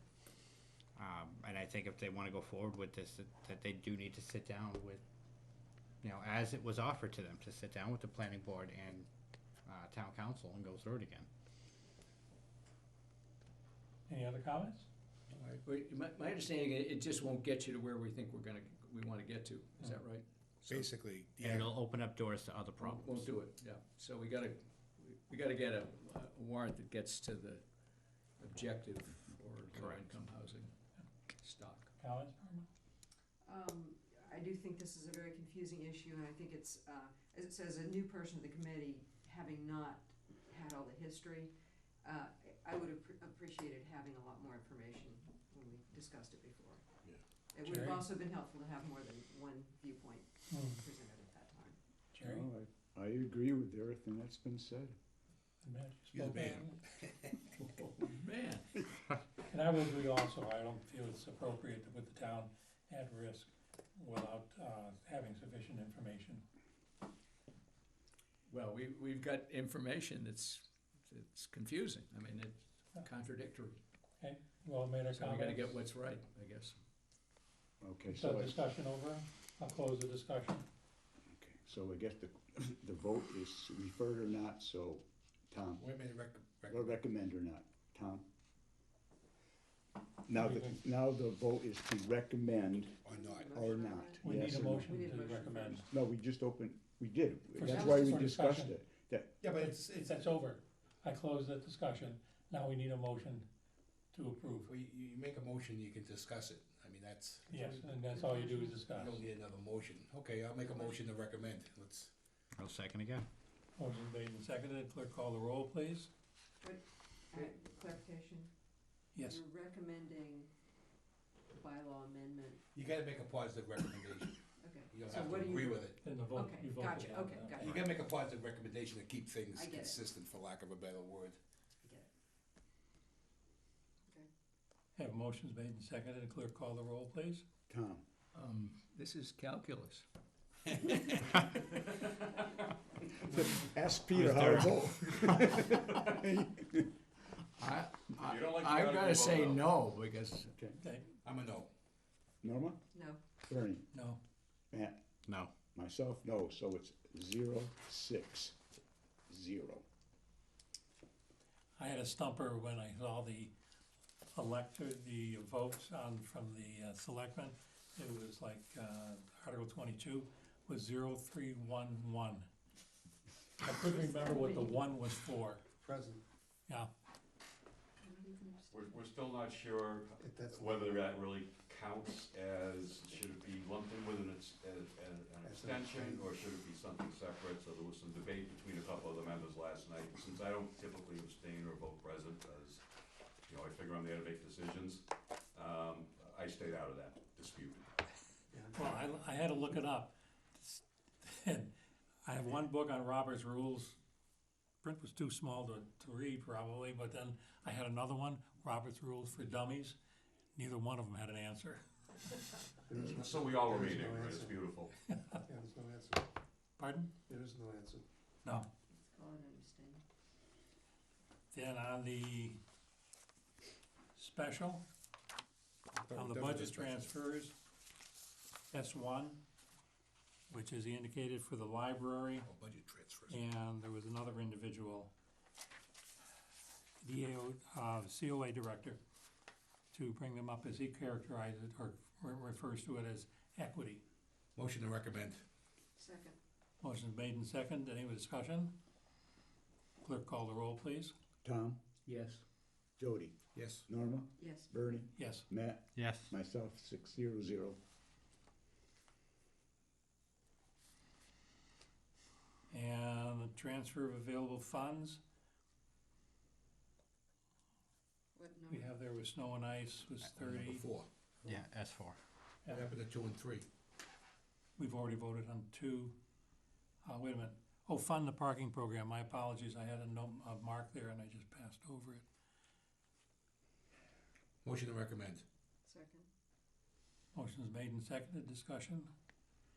Being none, clerk, call the roll, please. Tom, Yes. Jody, Yes. Norma, Yes. Bernie, Yes. Matt, Yes. myself, 600. Oh, thank you for the catching that. Transfer of available funds. I thought we were doing the capital Yeah, it'd be capital. on the special. We had actually Under done the this- capital already. It was 700 Yeah, but that was on the annual. because, No. no, No. there's The two annual of them. referred. Yeah, we're referring to the annual, to the special. Now we're doing this, voting on the special. That was last week. Last Yeah, week. David Yeah. That's presented. 3. Oh, did we vote on it last week? Mm-hmm. Why didn't I mark it? What was the vote last week? 7-0? 700. Okay, that's my error. Too many All right. animal crackers. Transfer of available funds. May I have a motion, please? Motion to recommend. Second. Motion's made and seconded. Yes. Jody, Yes. Norma, Yes. Bernie, Yes. Matt, Yes. myself, 600. Okay. All right, so, Article 11, I make a motion that we reconsider. second. Motion's made and seconded. All those in favor say aye. Aye. Call the roll, please. Excuse me. Tom, Yes. Yes. Jody, Norma, Yes. Bernie, Yes. Matt, Yes. myself, Jeremy thought he was gonna get a break. 600, we reconsider. I don't think we really need a discussion on this one, so motion to recommend? Second. Motion's made and seconded. Any discussion? All those in favor, call the roll, please. Tom, Yes. Jody, No. Norma, Abstain. Oh, wait a minute.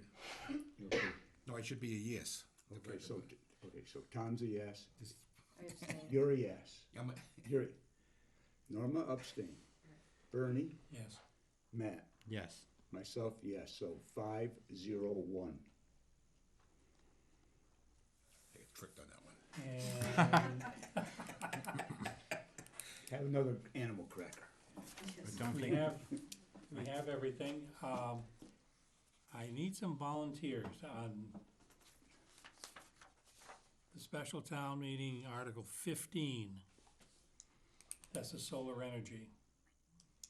Would someone want to volunteer to, if they can have it to me by Friday, I would appreciate it. Write the Finance Committee recommendation, which is 700. Can, Yes, Tom.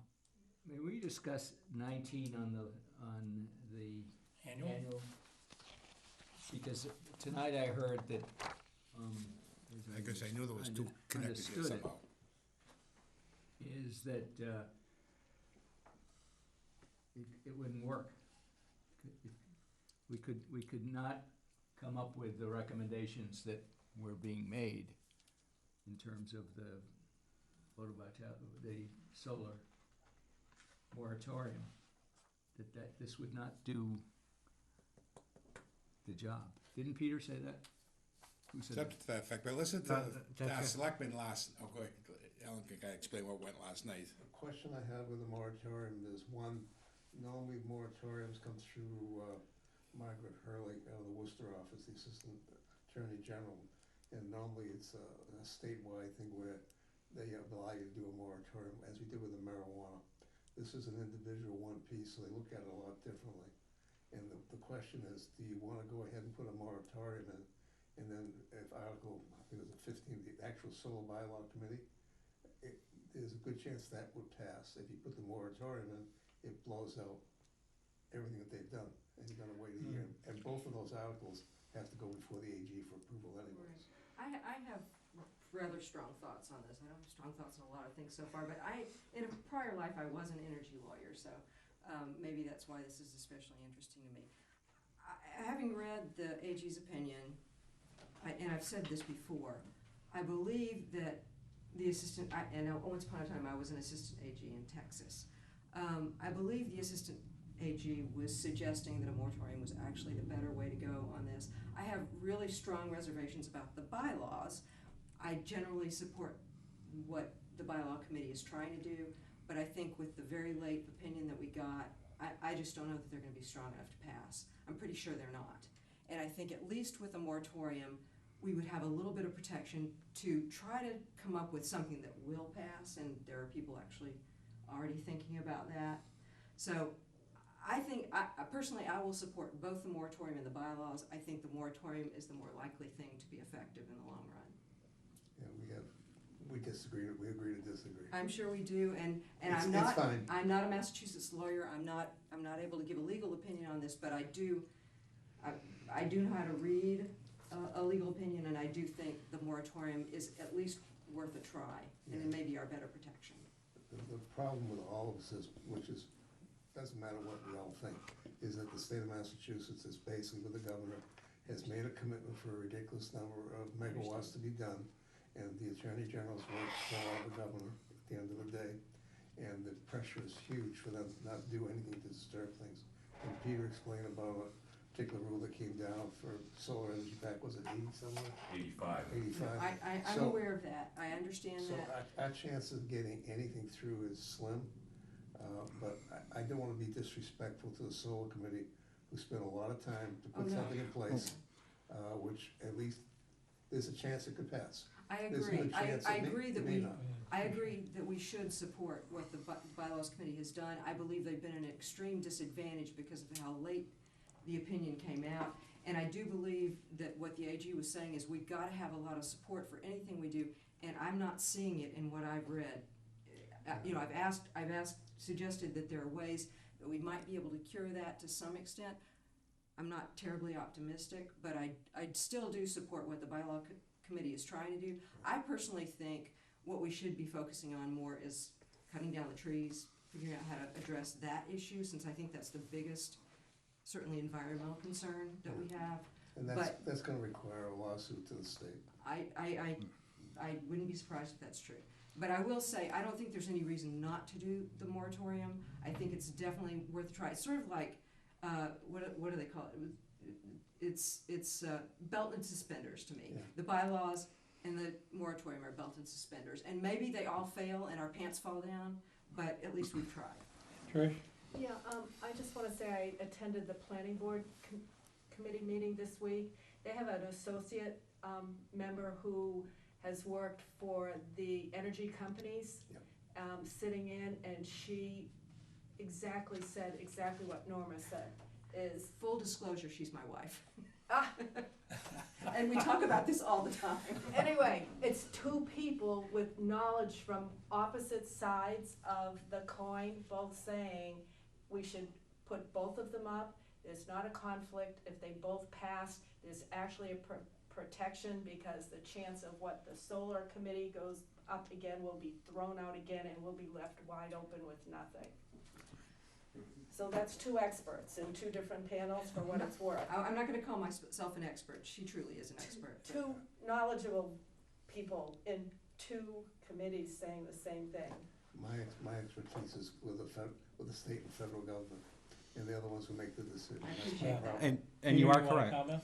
Okay, Yeah, good. I mean, to me, if they both pass and somehow by, for the people who oppose the large solar fields, they're both affirmed by the Attorney General, then what you're just gonna see is that nobody can apply under the new solar bylaw until a year elapses. Yeah. And that's the effect that's gonna work. They can both be in place at the same time. So it's just that's gonna be it'll be on the books, but it would be held in abeyance because we wouldn't be accepting any applications until that year moratorium expired. So, now my gut sense is, I think the AG is gonna give thumbs down on both, if they pass, because I think this is such a state-preferred industry. The case law to me is very clear, that somebody's gonna actually have to go and do engineering to take a look at claims that, you know, this is gonna lead to erosion, or it's gonna lead to siltification of rivers. You're gonna have to have engineers doing that. Activists aren't gonna get it done. That's the key here. And I think at the end of the day, if this is gonna be changed, it has to happen on Beacon Hill. That's, to I me. don't disagree with that, Yeah. and I, obviously, we don't have a budget to send lobbyists. Yeah. You know, there may be other ways that we can approach that, though. Yeah, and, you know, I lauded Annie for her zeal last night, but I tried to turn her in a different direction. You know, go ye to the state and No, spend you're your right. efforts there, because those are the ones that, if they listen, that's where it will be fixed. Matt? Oh, we're talking about the dates and we're talking about the year. Then when there is a drop dead date of June 30th on the moratorium for next year. That's it. There's no way, I mean, it would be an act of God if the AG got back to us with approval or denial for either one of these articles within 2 months. So it's gonna be under a year. They'll take their full 90 days, and then they have Yep. an option.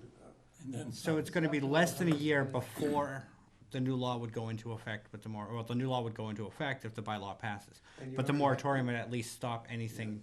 You already have before 9 June. projects that have basically been grandfathered now that are there, and I believe since they're grandfathered in, they Yeah, went but that eight grandfathering, years. that grandfathering window is expiring, so we're not gonna have that protection either. We've already got like 19 solar field plans Yeah. in But we have- abeyance, So- and But you're we gonna have have not, but all of we them. have 9 that are in the system, which would, actually, they can wait up to 8 years before going forward. So the moratorium would not hurt the The solar nine that bylaw are- committee. the It's nine not, that it's are not gonna hurt No.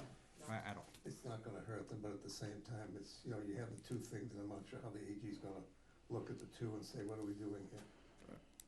All I asked was for someone to write the recommendation. Yeah, it's a very difficult piece, unfortunately. Well, no, somebody wanted to discuss it, that's why. Yes. Okay. I can write the recommendation. Isn't she great? Yeah. But I was wondering, what Peter answered the big question I have, you can have both in place at the same time. You can- So, You wanna write I mean, so it just slow things down per se for a year. I thought Matt. Yeah, Yeah, it's but, passed, it's till on the June. books, but nobody can make application because they're precluded from doing so because of the So moratorium. I almost look at it recommendation really, on both, or we, either one? no harm, no foul. I'm already doing Yeah, that. I mean, if I they already did both 19. pass, I they already, don't conflict with each other. Yeah, Okay, yeah, I Yeah. thought you'd already said. yeah, that. I already handed that into you. That's right, okay. Yeah. So you wanna do that 15, that's 15? Which is That's the bylaw. Federal bylaw? Oh, yes, that, no one signed up for that? No. I can do that.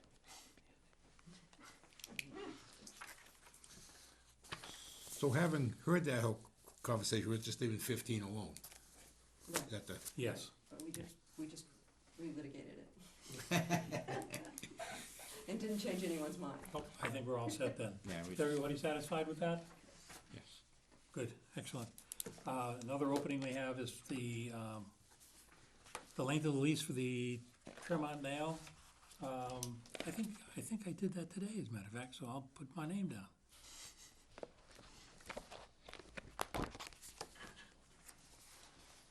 S9, we didn't, but, that's because it was a duplicate and we were concerned.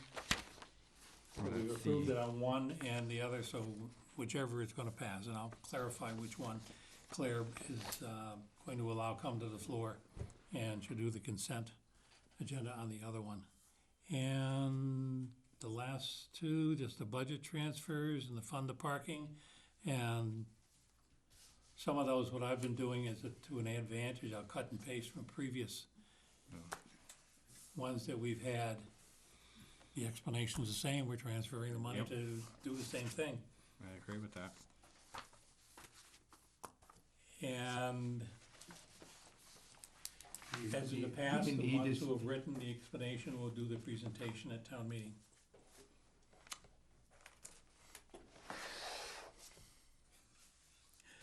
So, Okay. with regard to the, If you want to, I mean, yes, with regard to the ones that we changed our votes on, Mm-hmm. we need to rewrite those recommendations. Okay. That would be me. On one of them. Okay, we have reviewed and recommended on the articles we've heard thus far. We've reviewed ones, well, that we don't feel we need to be heard. We've done that already. And any articles we've currently voted on and we wanted to change, we've covered that fine. Anything else?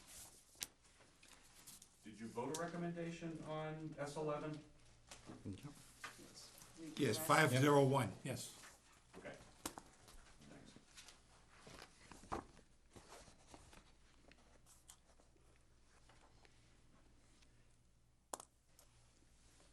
Our next meeting, I've scheduled one for the 30th, which is a week from today. And that is, but that's formality right now. We don't A week from, 2 anticipate. weeks from today. Pardon? April 20th? Oh, 20, I think it's the 30th. I apologize. I did say 30th. Yeah, you Right. did. I did. I'm saying, I'm trying to, Yeah. something's not clicking here. Yeah, I think the horse left the barn on the 30th, so. So that's it's vacation week next week. It's a formality because this weekend, hopefully, I should have everything put together and delivered to the printer. And I'll ask one or two of you, probably the clerk, if he's available, or Jody, who calls me every day. We can both meet at, go to your house on Saturday morning. I just got a nice case of beer in. Okay, it's Friday evening then. You need a box. You need a Just box. one. Right, what are we drinking? And the animal cracker. Stay over. Who's not drinking? I was gonna say, just one, that's not gonna work for this group. But, yeah, we go through to proof everything, make sure the numbers are in there correctly and all. So when you wanna do this? Tentative, either Friday or Saturday is fine with me. Pick a time and date. You wanna come, you wanna join in, Jode? Yeah, pick a time and date. You'll bring the animal cracker. All this flexibility. Let's tentatively say Friday night, late Friday afternoon, and we'll have order pizza Okay, before we break up. sounds great. Now, Saturday, I believe it's this Saturday, they have the tour. That's a week from Saturday. Week from Saturday, yes. Yes. Okay. I'm gonna take it, of course. But when we go, I would suggest that we insist that we have a member of the committee, the steering committee, take us around. And the other entity has no relationship to the town contractually, like, and considering we're the finance committee as individuals or as a group, that we should be taken on a tour by someone, but from the committee itself. It's protocol. Very good. Well, Motion to adjourn. Second. any further discussion? Laid on, be all those in favor, say aye. Aye. Any abstentions? No. No presents? Matt? Thank you.